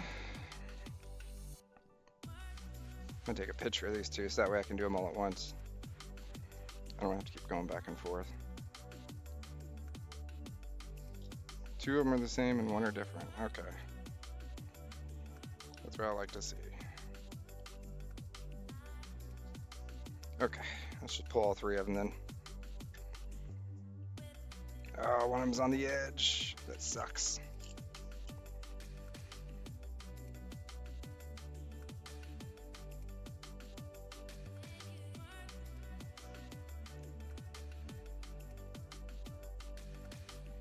I bet they're all like this. No, that one's not. That's good.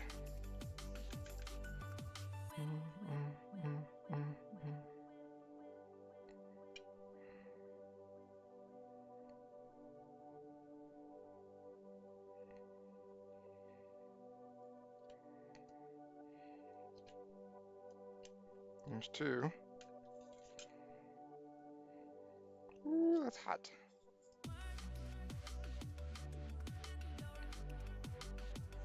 All right, last one, and I think I'm gonna have to take this one off the freaking rotisserie to do. That sucks.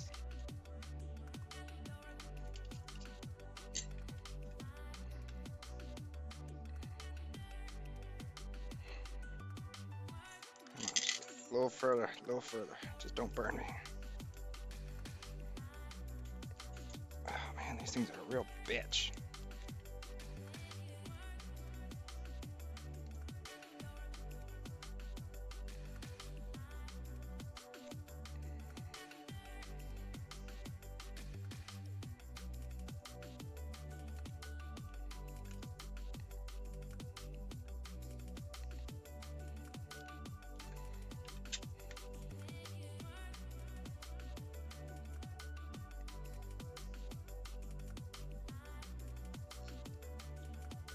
God, that one definitely didn't want to come off. Alright. Let's clean them up.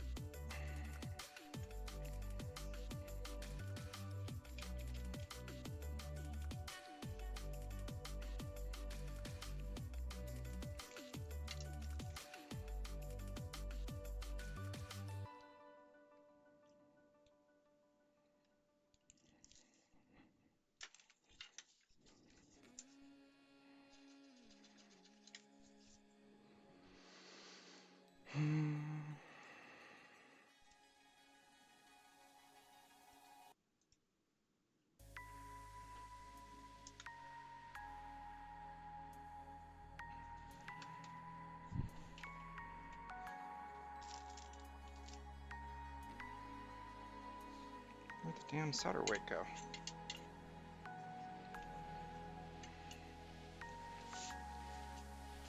Bet that's what I heard fall a while ago.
There. Alright, let's clean and swap these out. Looks like one of them got a bit grubby. That one down there. That one looks like it's got some electrolytic on it right there. This one looks like it's got a bit too.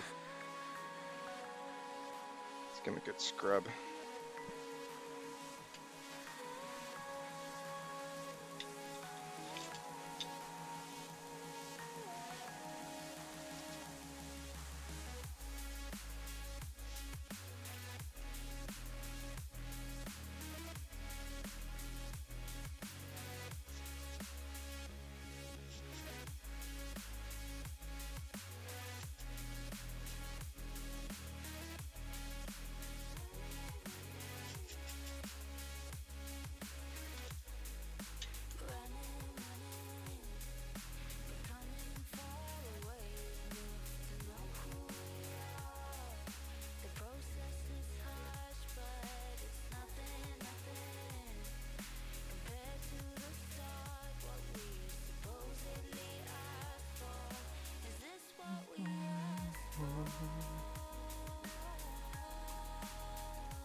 Got two 4-volt 100s and one 4-volt. No, one 6-volt 47. Okay, so let's do the 100s first. Ooh, he gave you solid caps. Those red ones are solids. So you got 242 solid caps for your 100 nanoferrite caps. It's not a bad deal. At least you don't have to worry about swapping them again. Well, if you do, it won't damage it in the process.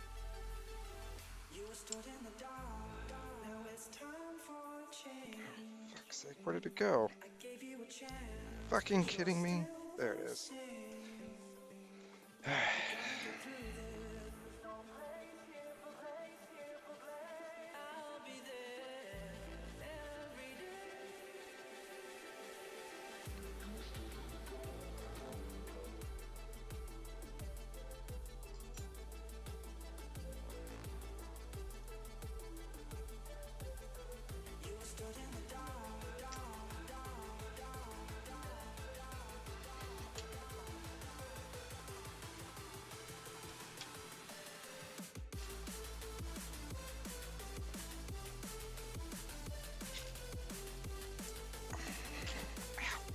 Damn, felt that one in the elbow.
There we go.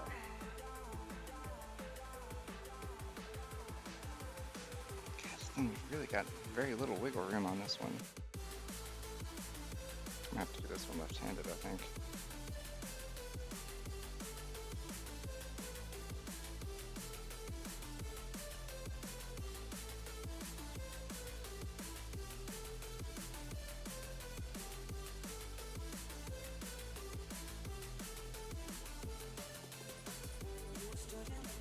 Damn it, that's such a small.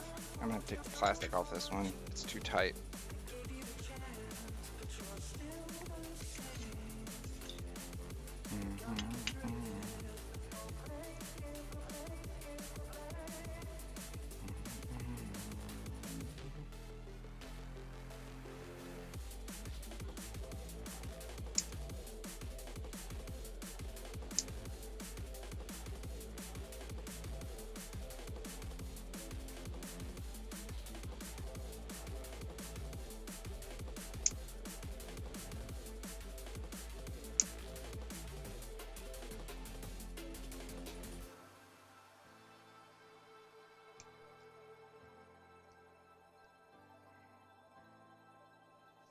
How close is that fucking pen?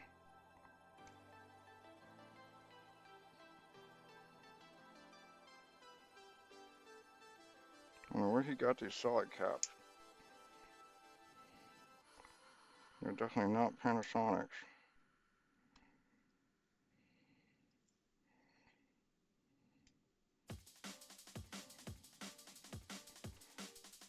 Alright, let's try that. It might be a bit easier.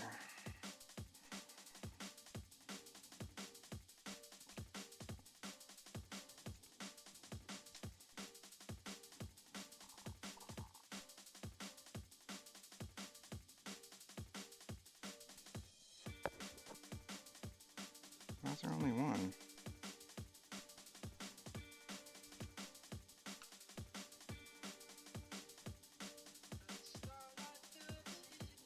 Alright, so I'll deal with it later.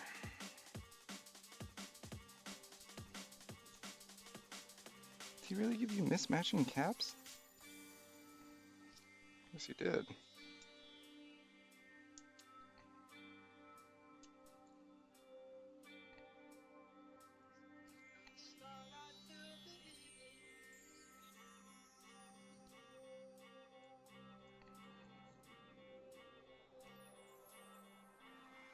Alright, now let's try this bastard.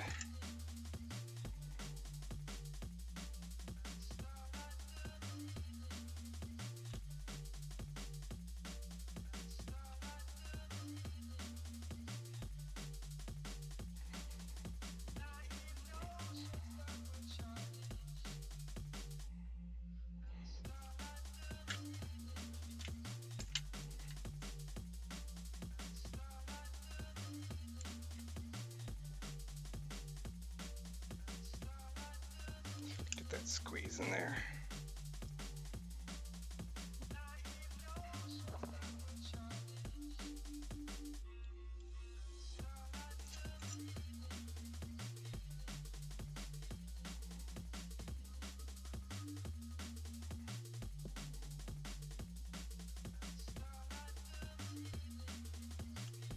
God.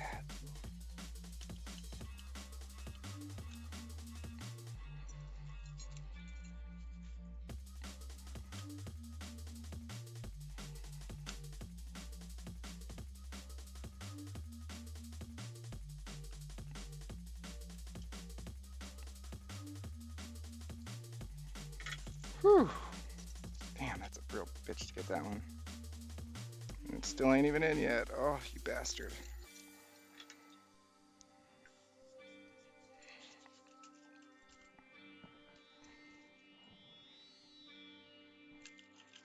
God, that fucking MOSFET that's next to it is throwing me off.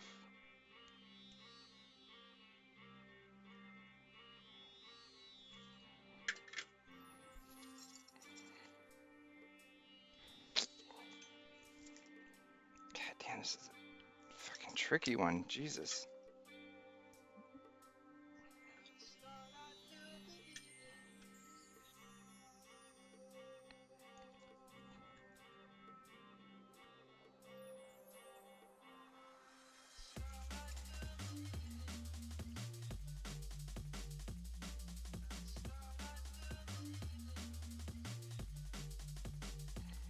There. God. That wasn't even like a glove. I didn't even want to give it that one. Phew.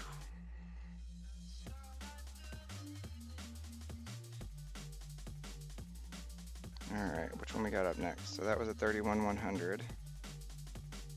So it means that one's a 31-100, but that's a 47.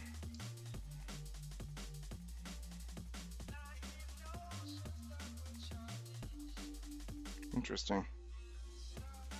Didn't give you the right size. 1, 2, and then he gave you 3 more, plus that one, and a mismatching one.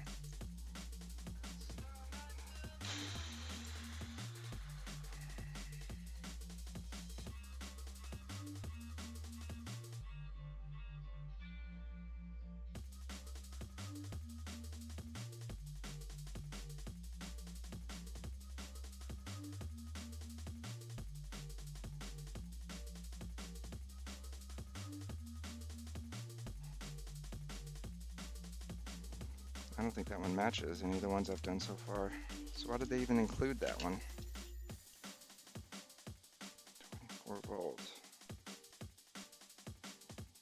All right, I'm not sure about this one, so I'm gonna pull it. I'll do it after I'm done.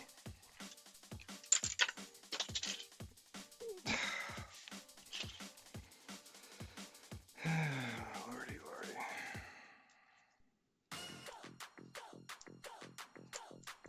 Nope.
That was better.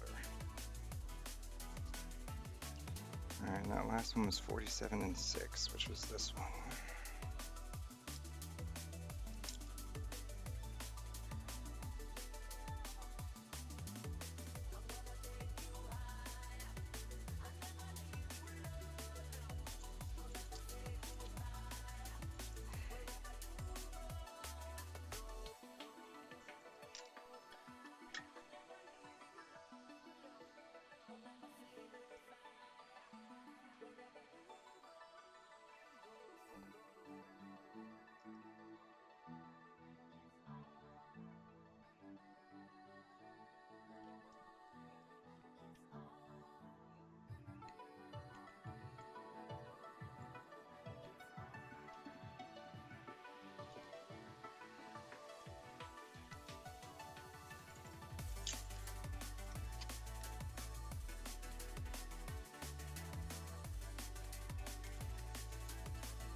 All right.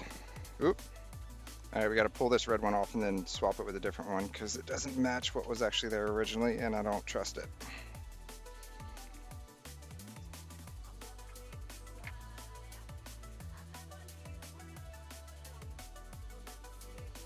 I forgot how slow this thing charges.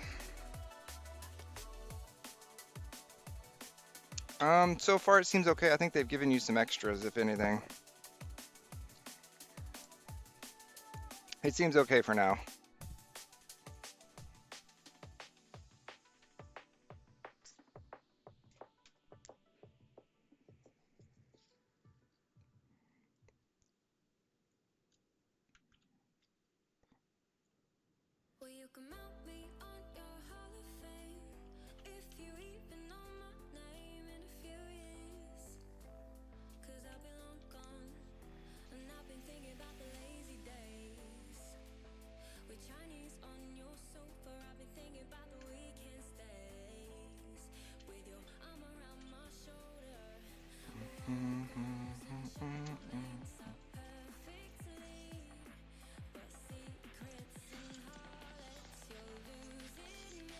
Oh, stop doing that.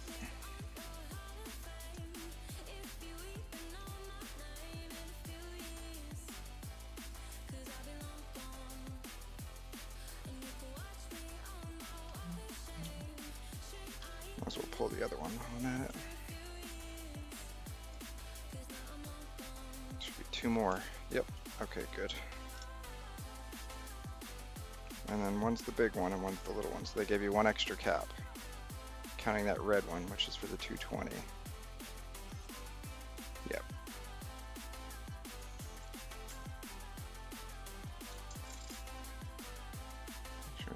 That seems like it's it. 1, 2, 1, and then they probably gave it extra because people make mistakes. It's got that one and that one.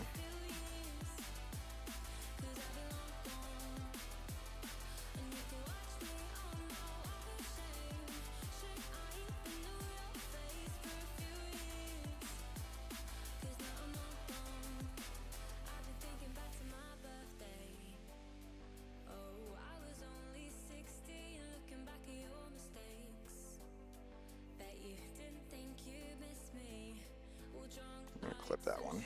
It's too close to the thing.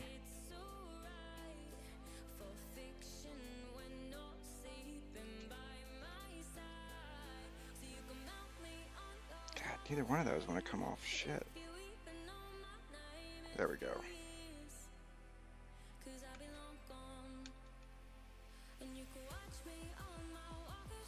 on.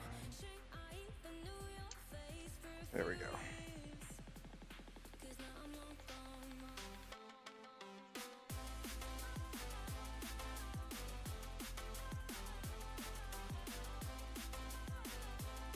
What's up with these weird pads on these?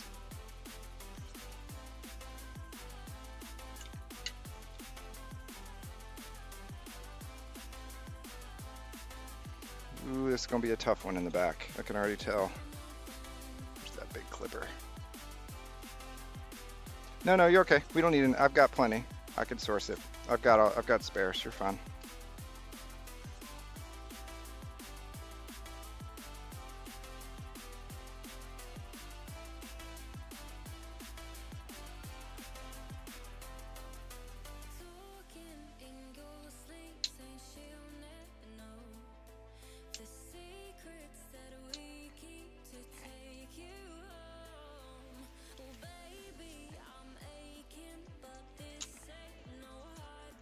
Man, that's a juicy cat. That one's about ready to start leaking. Oh, shit. Not even on the screen.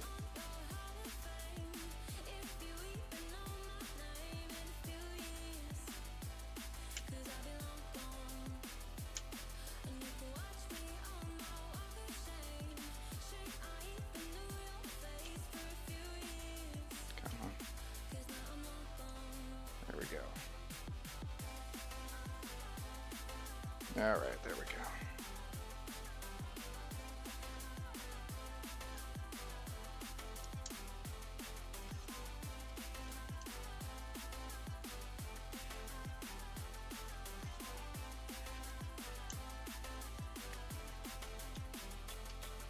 No, you're good. It's one of the old caps.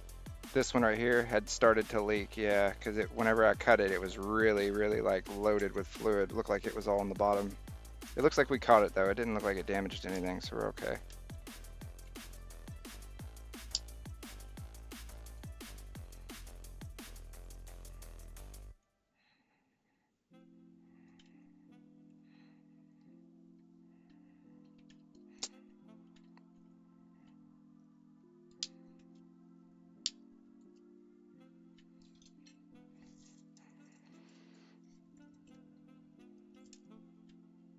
Man, these ones are a bitch. I'm gonna have to turn this whole thing around to do this one.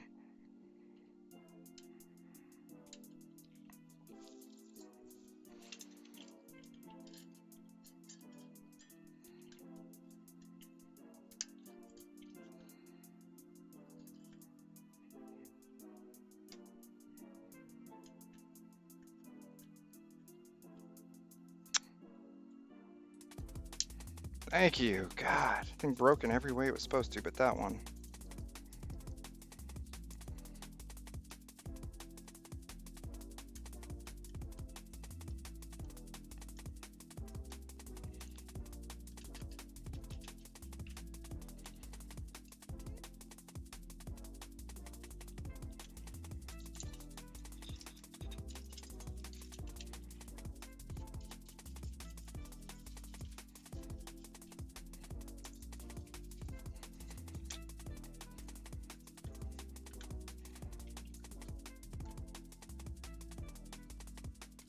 Okay, now we can go back to what we were originally doing.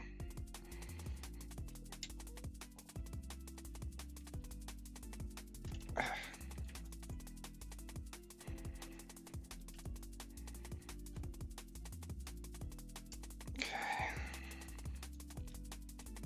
Alright, so we gotta do this cap now. The one we did with the red one, we're gonna swap it with one of these. No, we do have enough caps. Okay, cool.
Stupid wire.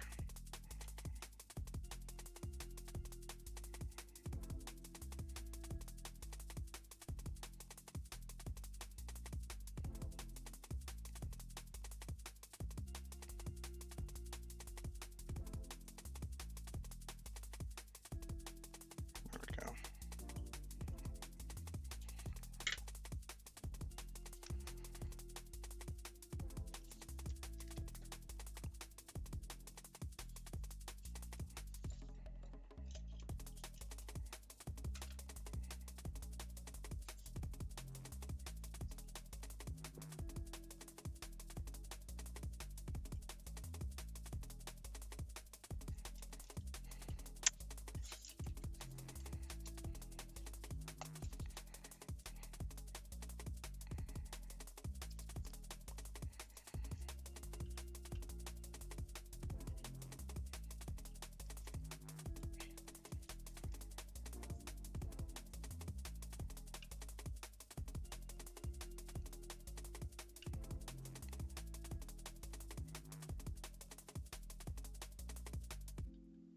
Like a glove.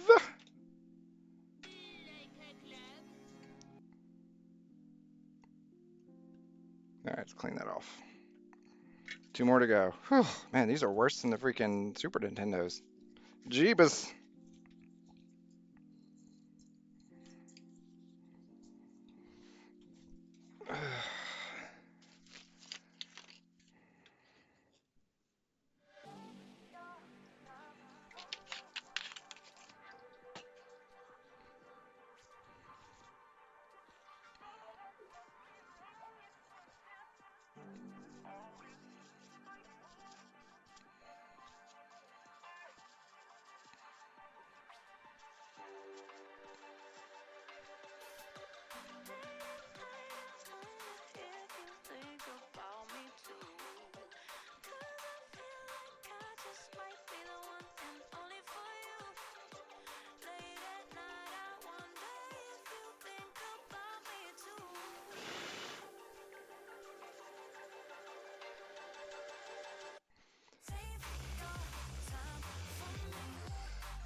There we go, that's better.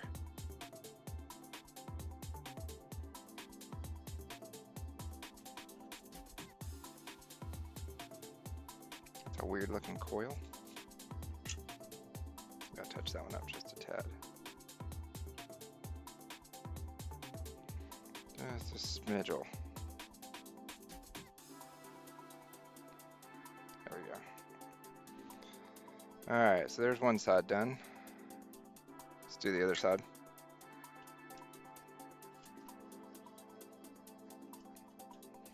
So that leaves 2.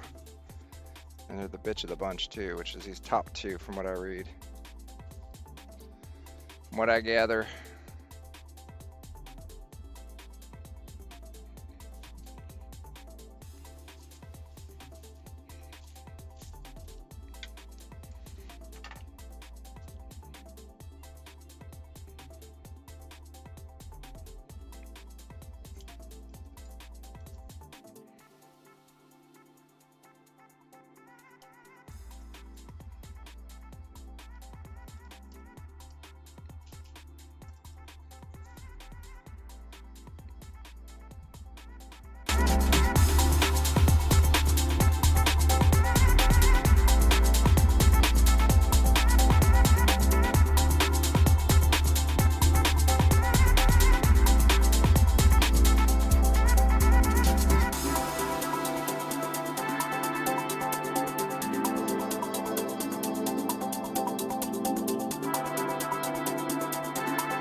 Having to nose around, see if anything's out of place. God, they did a terrible job at the factory with that volume control. It doesn't look like they used any solder at all. Look at that. It's all good though. It still works. All right, let's do the last 2. Keen to see if this works.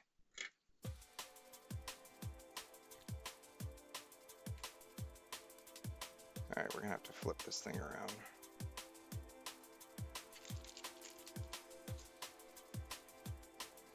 All right, I don't need this anymore.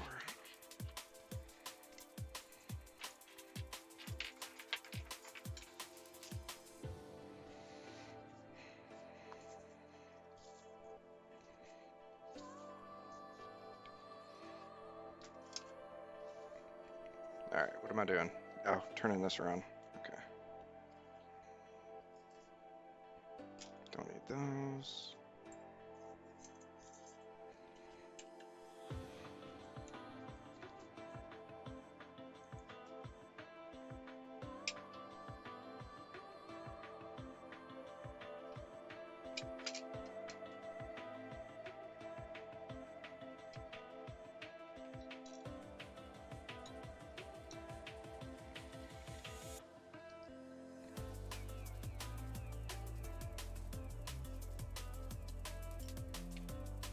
Ugh, too much stuff.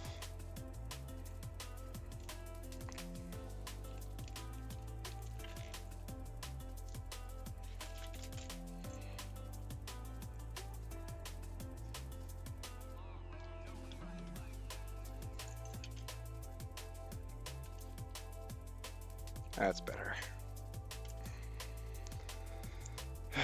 last two. Let's do the big one first, since that's the bitch of the bunch.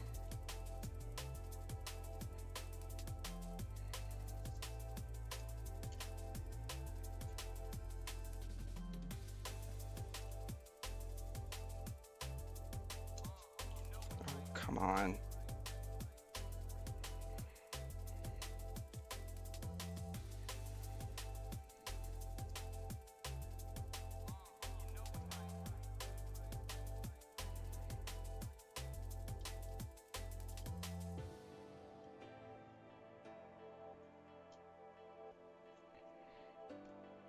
All right, here we go.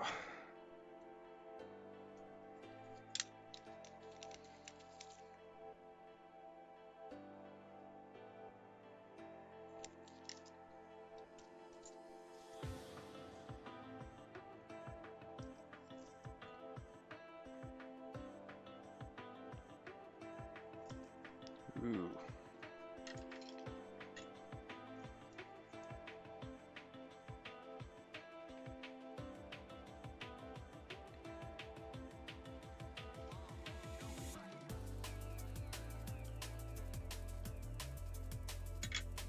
I always notice stuff whenever I'm doing something else. Namely, random pins floating around.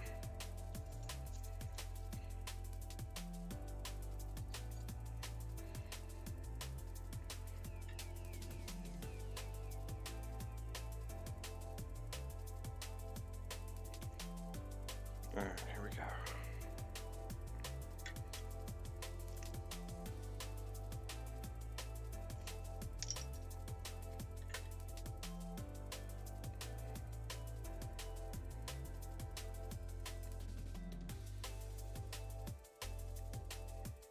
Whew, that's a squeeze.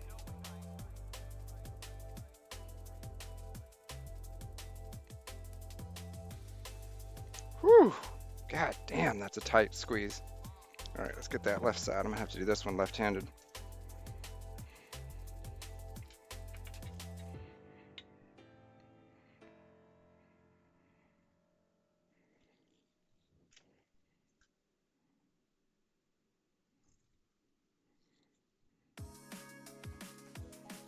All right, here goes. Wish me luck.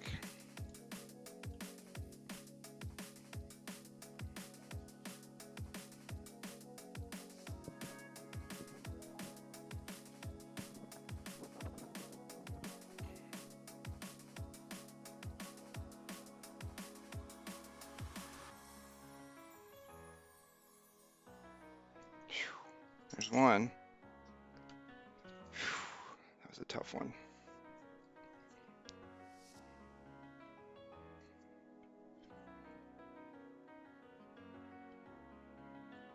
Oh, you weren't supposed to have puddle yet.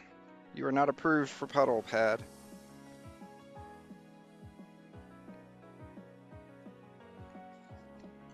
God damn, how much did you pick up? There. All right, last one.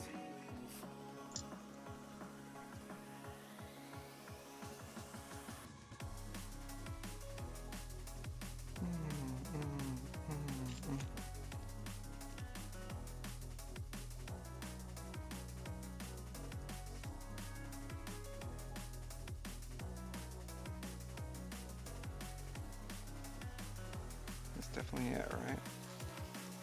Nope, that's it.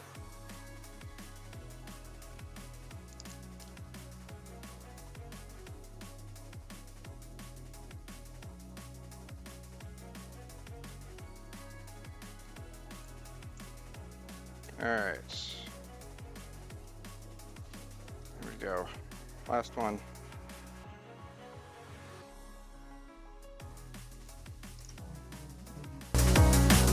Didn't realize I was talking with that all the way down. All right, last one.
back a bit on this one. Get some space to see.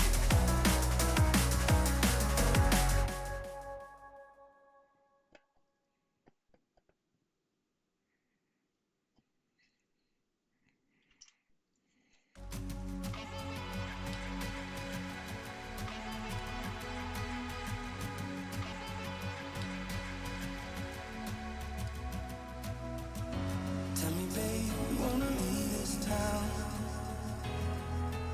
I'm saying, love it if you wanna go on now. 'Cause darling, we will make bigger things. Oh man. And this place keeps killing our dreams. Let's go, love. I'm saying it's tired of waiting. We can leave this whole place behind. Yeah. Let's go, love. I'm saying it's tired of waiting. We can leave this whole place behind.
Alright, it's the last one. Shoo! Let's put it back together and see what we got.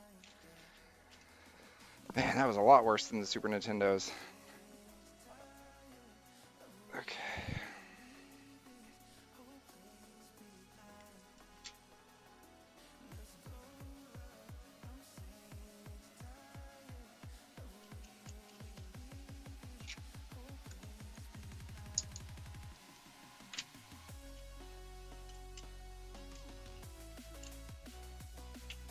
Alright, thank you, Senior Rotisserie. Your services are always appreciated. God, I got a big old mess here, don't we?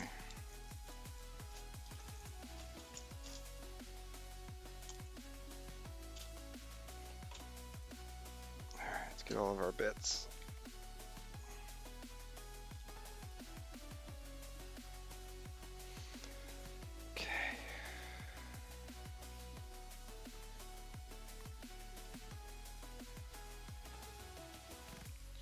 Check this.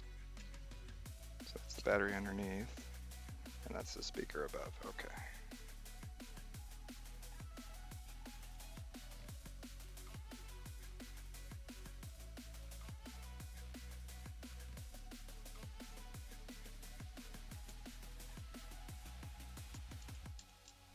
Buttons look okay. Don't need to mess with those too much.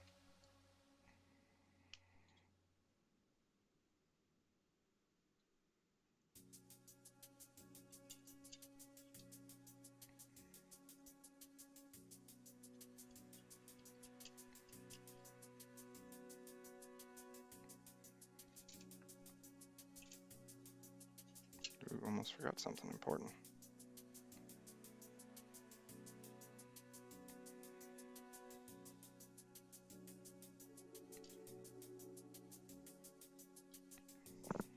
heard these are fun to get it back on.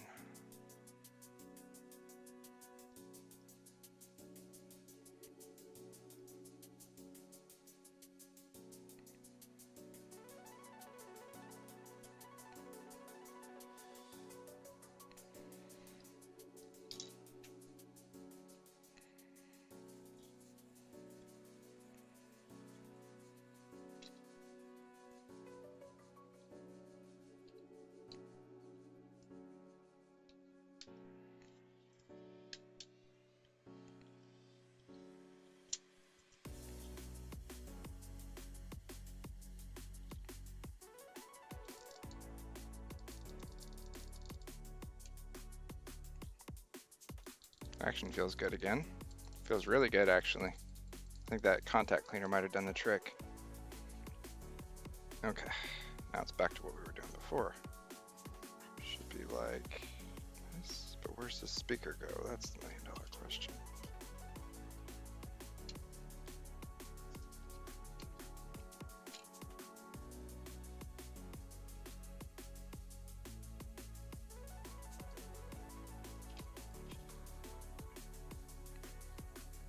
Is it this one?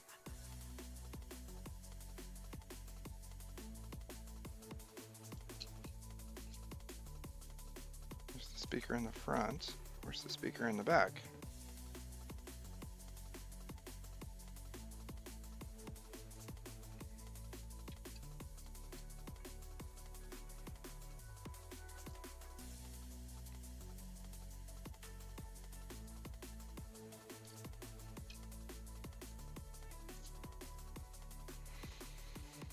All right, little feller, where are you supposed to go? Because you seem to be right in the way.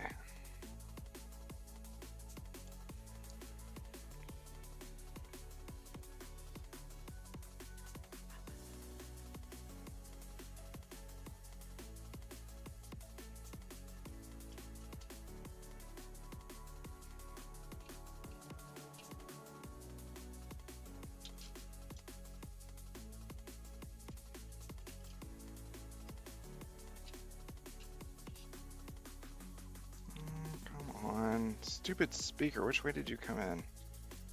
Ugh. Oh, right, I see where it went.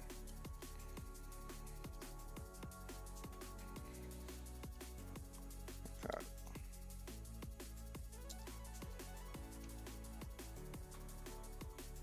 Gotcha, okay.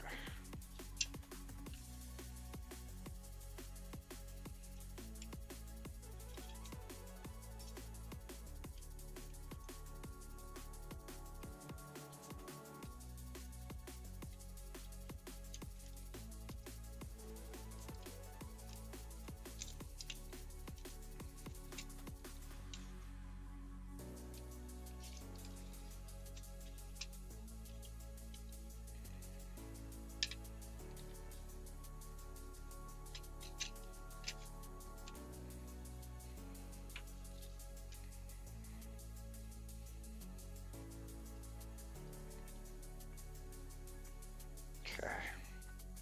Where's that power button?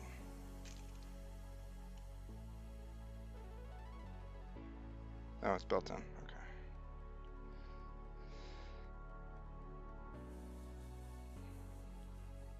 Okay. Where does this little guy go?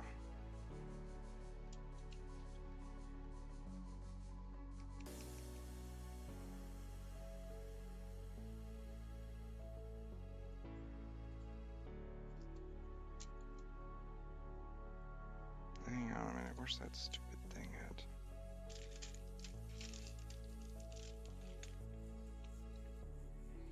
Okay, so there's the power button.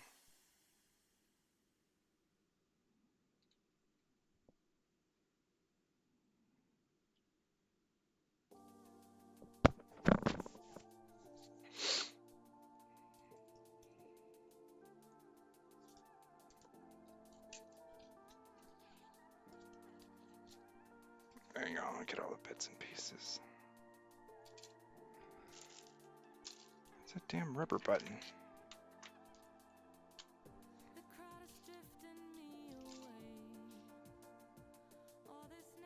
Oh, where the fuck did I put put it? Is it underneath?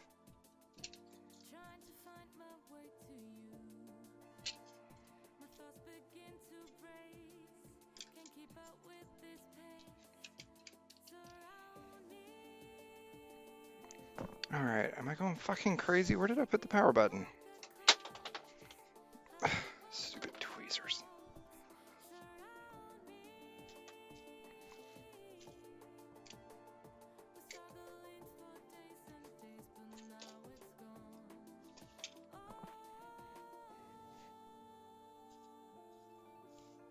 Alright, there's the thing.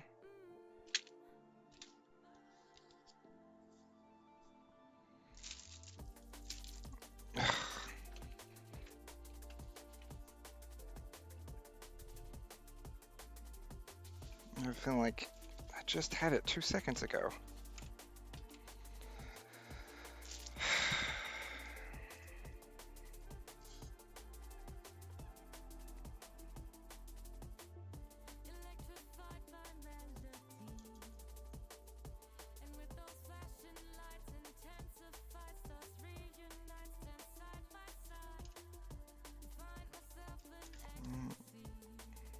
Let's deal with that in a little while.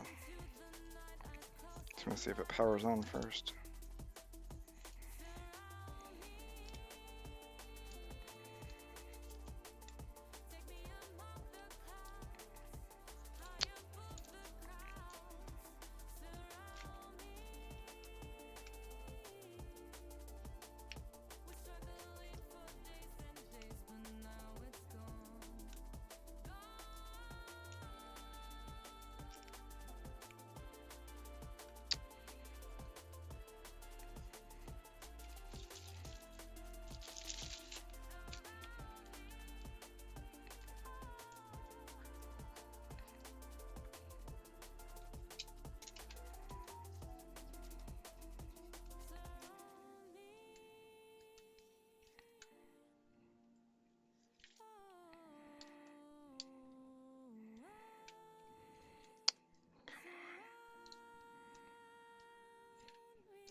Get that damn ribbon.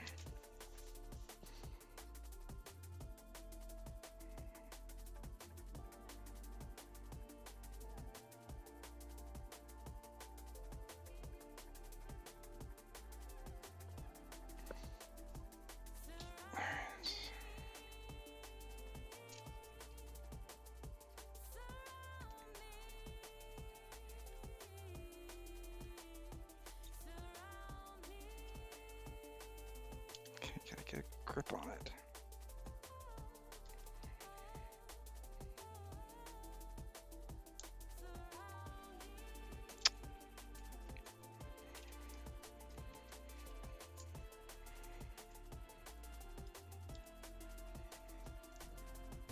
God damn, this is frustrating with this fucking screen.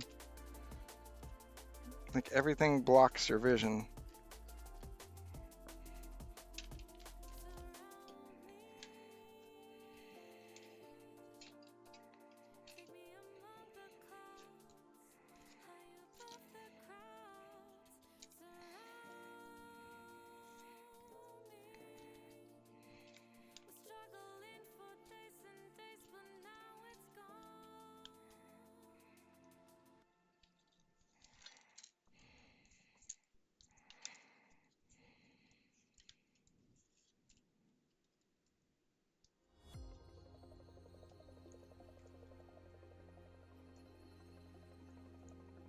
God almighty, that was way more worth than it was worth.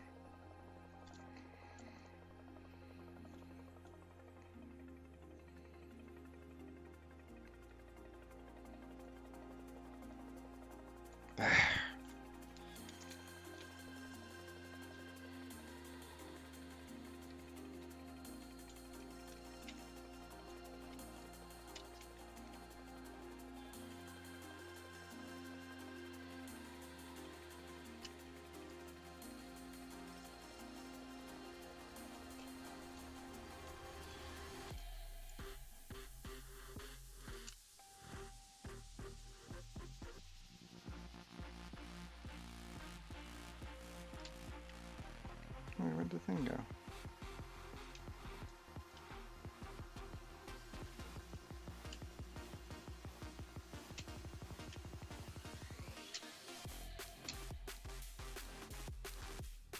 There we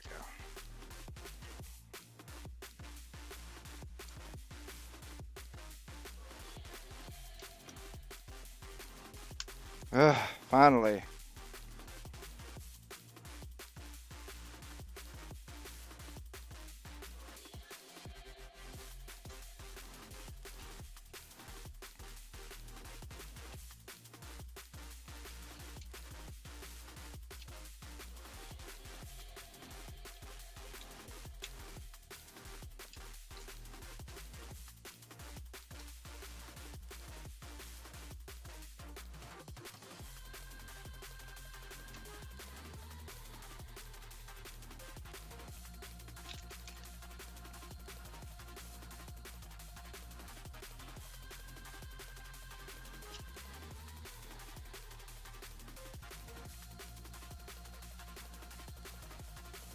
Alright, now where's that damn power button?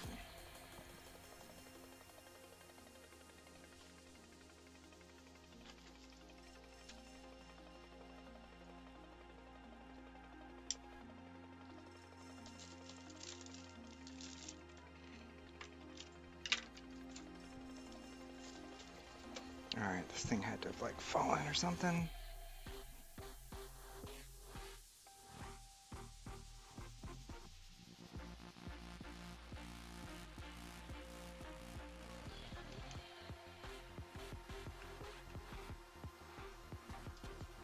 There it is. I knew I saw it fall off.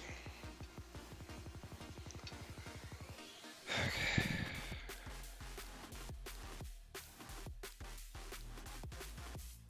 There, that was the last piece.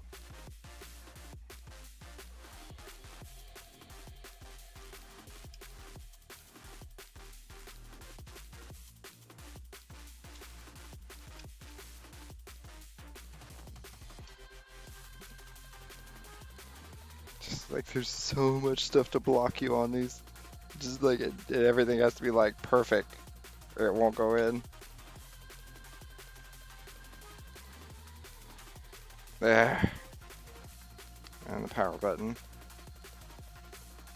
Yeah, okay. Now what else? Speaker?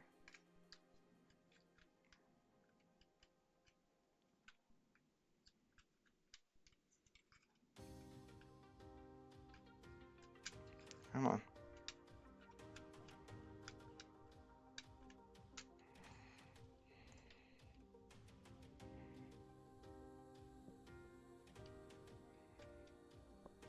These things are so touchy. I just want to see if it works. There. Just believe I'm putting a screwdriver in that bad boy right off the bat. Okay. What am I looking for? Sanity. Yes. Long gone.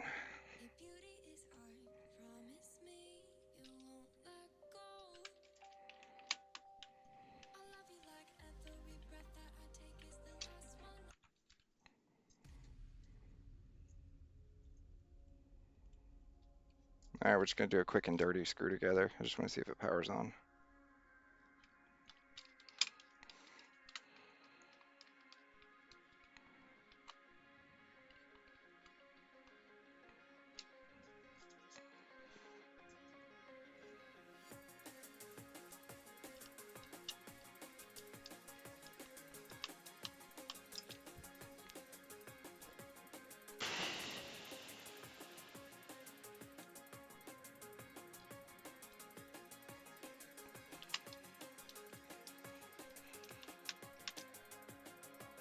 All right, let's pop the button on and see if it powers on this time. Maybe a good cap swap gave it a kick in the pants it needed. All right, bingo. Cross your fingers, see if this one, maybe a cap swap got it in order.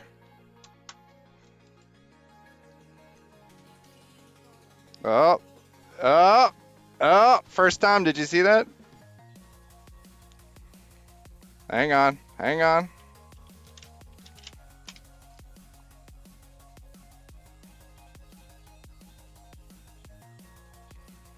screen's not happy. I might have to redo that ribbon.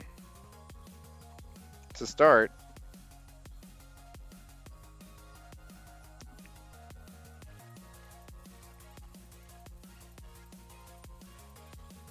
is there a backlight on this thing? It doesn't look like the screen's working though. Oh, we're getting power now. That's a start. Let me check the ribbon.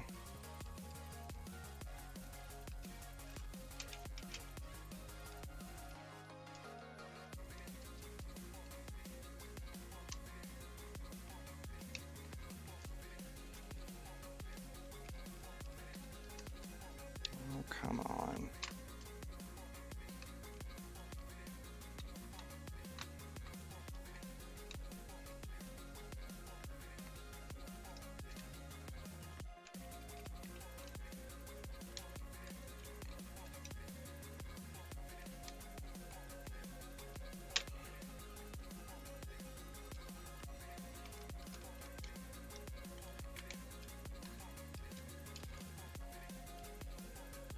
Oh yeah, I got the batteries in.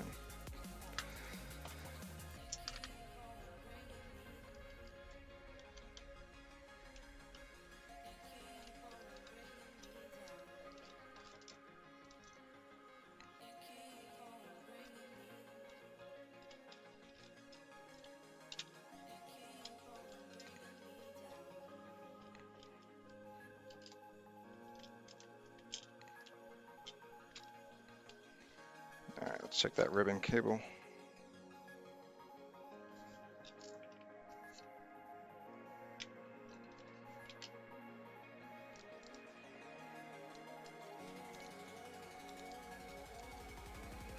Oh, stupid button.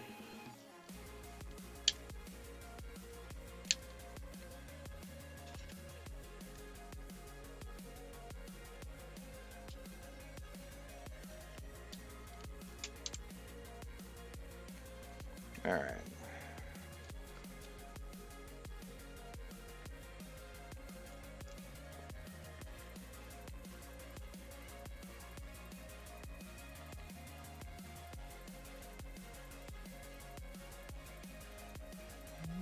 It looks good. It's in there all the way.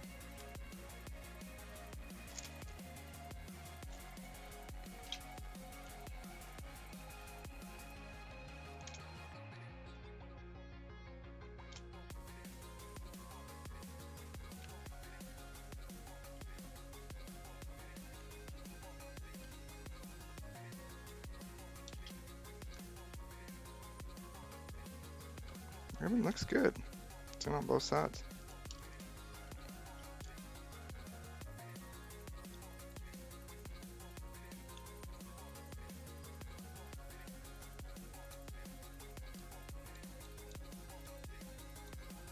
Yeah, it's in there. It's not going in any further.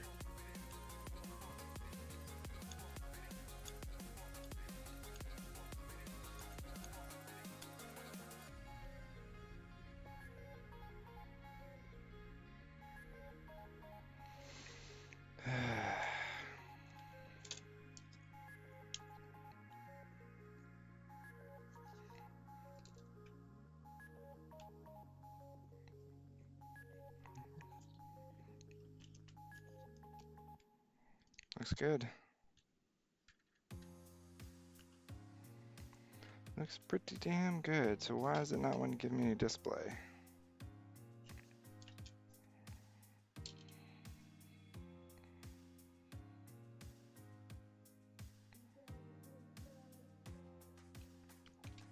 Wonder if the screen got an overload whenever the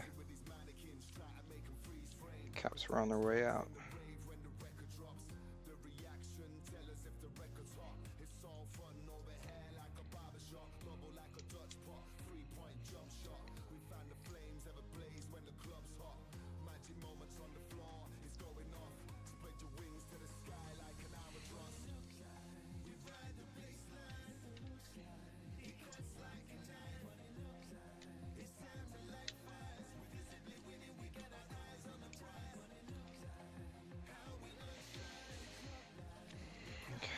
Let's try it again.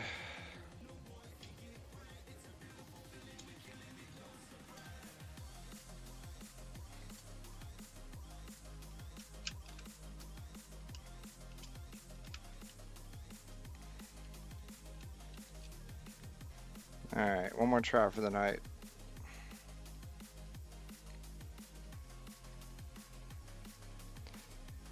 Pip, are you on right now? You're here? Okay, cool. All right, I'm gonna do the mixer part next. I'm not just gonna drop on you. I didn't forget about you.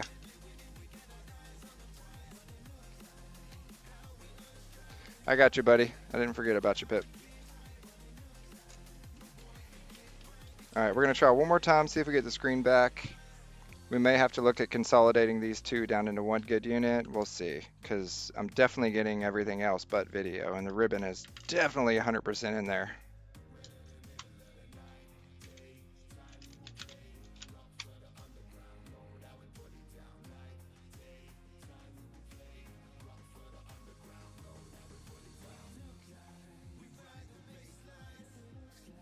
Oh, no video.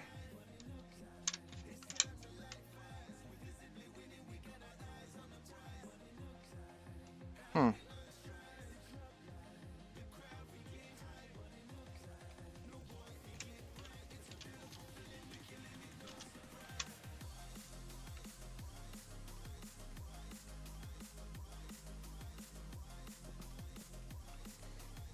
Nope, no video. Oh, I forgot to plug the speaker back in. Shit. All right, so we got no video. We got a light. And we had sound to unplug the speaker, but okay, we're gonna take a break on this unit here. This thing's making my head hurt. We might have to swap the screen from one to the other if we can't get one working unit out of the two of them. So we're getting boot now, but no display. So I have a sneaking suspicion that the digitizer might have taken a hit when those caps went. So we'll try to salvage that one. And if we can't get that one working, we can put both of them together and get one working unit out of it. So we'll try to salvage this one as is, but it looks like the screen because it's not even getting the black line. So we'll try it on the next episode. We're gonna take a break. All right, let's do the mixer real quick for Pip because I gotta switch it up. If you turn the system on with no game insert, you should see either a system startup or a language selection screen. Yeah, I heard the sound it made when I turned it on, but it never gave me any video.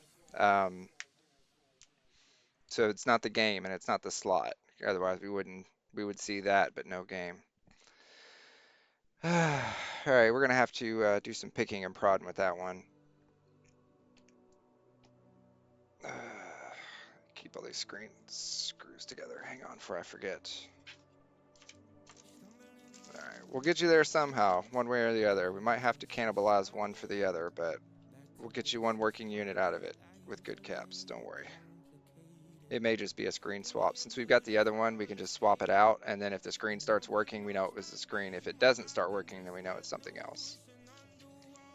Okay, so we got all your screws. Yeah, got your button. All right, so, all right, we're gonna put a stop to the game portion. We're gonna double back real quick, and I'm just gonna show you what we need to cover real quick, Pip. All right, so same deal as last time. We got an op amp. Same exact one that we had the other one. Both system working, please. If a new source screen or digitizer, I'm okay with that. Okay, cool. We can try a new screen. What we'll do is, I don't want you having to buy parts and then find out they don't work. So we'll try to get that screen on that one working on that one. And if we do, then we know that it needs a new screen. If we can't get it working with that one, then we can start looking at other ones. But we may have to chase the rabbit with this one a little bit. Okay. Oh yeah, 350 right on the nose. Okay. All right, so let me show you what we're working with. Bear with me just 1 second.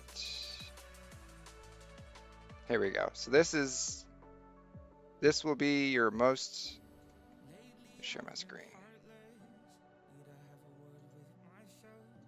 Okay, so this is going to be our like simplest mixer. This is a summing mixer.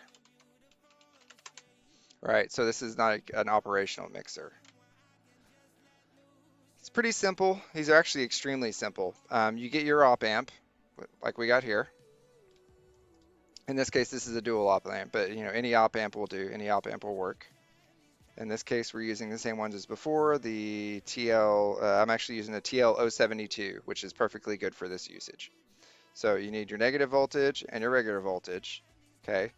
And then on this chip, basically, all we're going to do is, it's actually quite simple. You've got one input on this, which is pin 1, because we know this from last time. That's your input, and that's your inverting output. So what we'd essentially do is you would take a resistor, usually 1K is the standard, a 1K resistor. Okay, and you're gonna put that just on the board. Okay, and then you get a potentiometer, and it doesn't matter. Oh shit, my wall cam's dead. Hang on. There we go.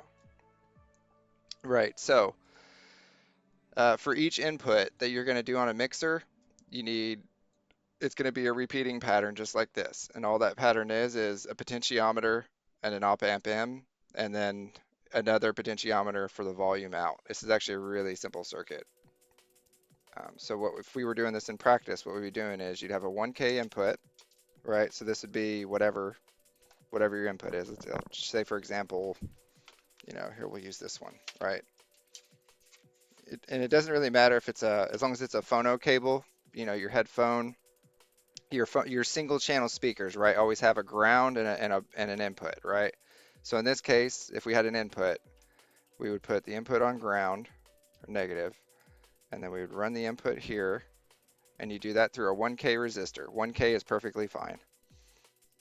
So then that runs into the input pin, which is that third pin there. So that's going to run there. There's two reasons why the main reason why it doesn't matter what size potentiometer you're using is you're just using it as a frequency divider, so it doesn't really matter. They all work the same, all right? Okay, so we got input here, goes through a resistor. Okay, and there's the potentiometer.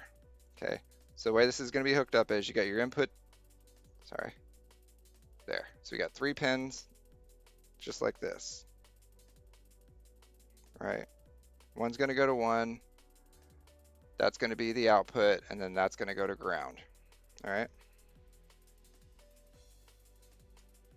so ground,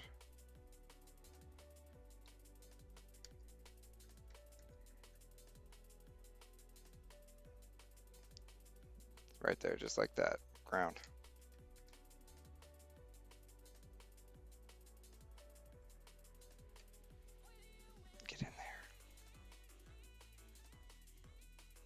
There we go. Okay, so we got ground on 3.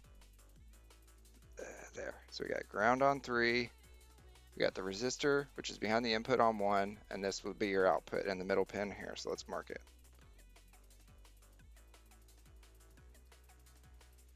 Okay, so why did we put a potentiometer in the front like that? I'll explain in a second. Okay, so now we got our fake input. This could be a guitar, it could be an output from a computer, it could be an output from, our VCO, whatever the case may be, you've always got 2. So this potentiometer is going to set your volume for that particular input. If you don't have this volume in, what happens is if you just went input to ground and input to 1K resistor, and then ran that to the end and just did that for every one, they would all be the exact same volume. They would be summed out. So when you put a potentiometer in it, you can adjust the volume for each channel that you're throwing in here, right? So we could do the same input on the other side, another resistor, another potentiometer to ground, and then run that over to pin 1. Is it pin 1? I can't even remember. Let me see. Hang on. TLO72, right? TLO72 pin out. Should be pin 1. All right, so pin 3 actually, non-inverting in. So we'll just jump this.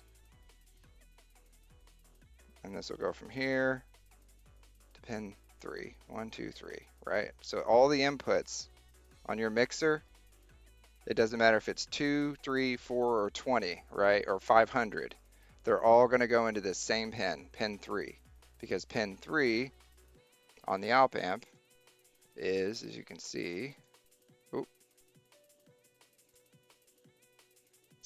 it's a non-inverting input, so that's what you want. You don't want an inverting one. All right, so if basically from this point on, it would be a repeating circuit.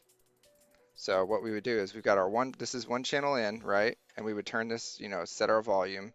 And then the output, this would be run like a standard, sorry, let me share my screen. Getting ahead of myself here. So really the only rest to the circuit that we would have is, there's your potentiometer, right? There was the N with the resistor. Let's draw that out. R for resistor. No, that's not what I want. All right, R for resistor, right? That's the 1K. Okay, that is the knob. Knob. Sorry, I'm writing with a trackball. And then that is pin, that non-inverting input, as you can see, is pin 2. See? The little minus sign. So actually we need to be going to pin 2, but that's okay. So all of those will go into pin 2. See? Input, potentiometer. Now the only trick to this is you got to loop the potentiometer back on itself. Oh wait, is that right? Yeah, so you have to loop it back in on itself.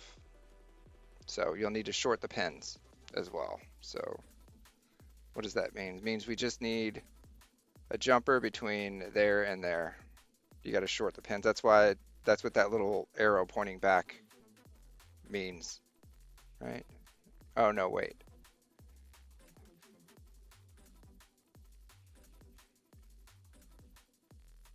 Oh, so you don't even need the ground. You just short it on itself, sorry. So you short middle pin to pin 3. And you'll find variations of this where it doesn't even have that. Fuck's sake.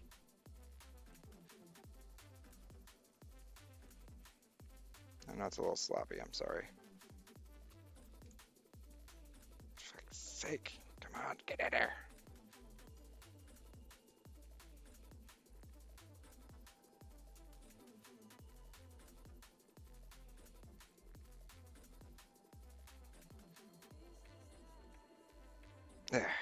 There, so pins 2 and 3 are shorted now.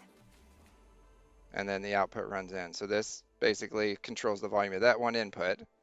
And then this will just repeat over and over again. It'll be one knob, one resistor, shorted 2 and 3, and then out pin 2 in the middle to the same pin every time. It'll just repeat over and over. And the only difference is the output, which is on pin, which output is that? So on this particular chip, the output is pin 1. So to finish the circuit, we just put a resistor in between pin 1 and what's U2? Oh, it's the out. So we would short pins 1 and 2 with a resistor of 1K. And then the output would be behind that. So what we would do is we would take a 1K resistor. There's a 1K resistor. I'll just mark the spots. So we put a 1K resistor between pins 1 and 2. You drop an, and then this directly behind it will become your audio out. So you can run that over to here, get another potentiometer, run it to the end, pin 3 on ground, middle pin is output, and then you can set the volume for the main mixer on there. And that's all it really is. Literally, is just this. So potentiometer, loop back on itself into the pin 2, right? Pin 1 gets,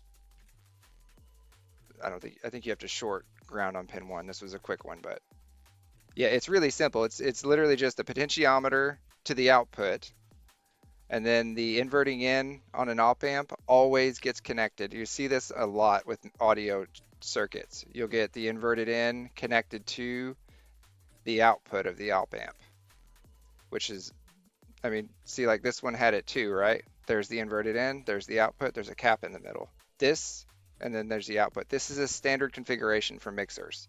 You'll always have one of the inputs, either inverted or non-inverted, connected to the output of itself through either a resistor or capacitor, and then just hook up directly behind it to get your output. And that's how all op amps work. when it comes to mixers.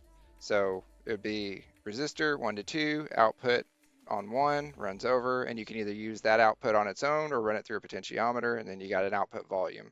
So if you did this 20 times, you'd have 20 channels on this mixer, all adjustable. And then the output on 1 would be your main out. And that's all there is, literally, to it. It's pretty much it. You just need a good op amp, and then boom, you're done.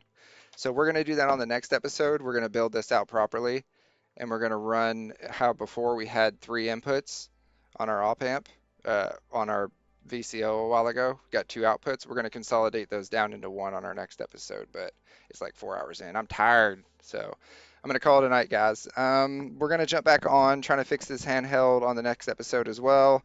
I may even try to fix it off stream because I work a little faster, but we'll see because I want to get him helped out. So you can use a a vertical slider is exactly the same as a potentiometer. It's just the physical side of it is different. So you can actually use a slider. That's fine. They're 3 pins, just like a potentiometer. I think even some synthesizers use those. Slider potentiometer should be pretty standard. Yeah, just like that. That's all it is a potentiometer. Yeah, I mean that's what a mixer is. That's literally all a mixer is just like a high end op amp and then a bunch of input strips, and then the input strips are just potentiometers, really. And then when they go digital, they become digipots. They're still sliders instead of being an analog, they're digital. So ooh, man, that's getting really loud. All right, I'm gonna call tonight, everybody.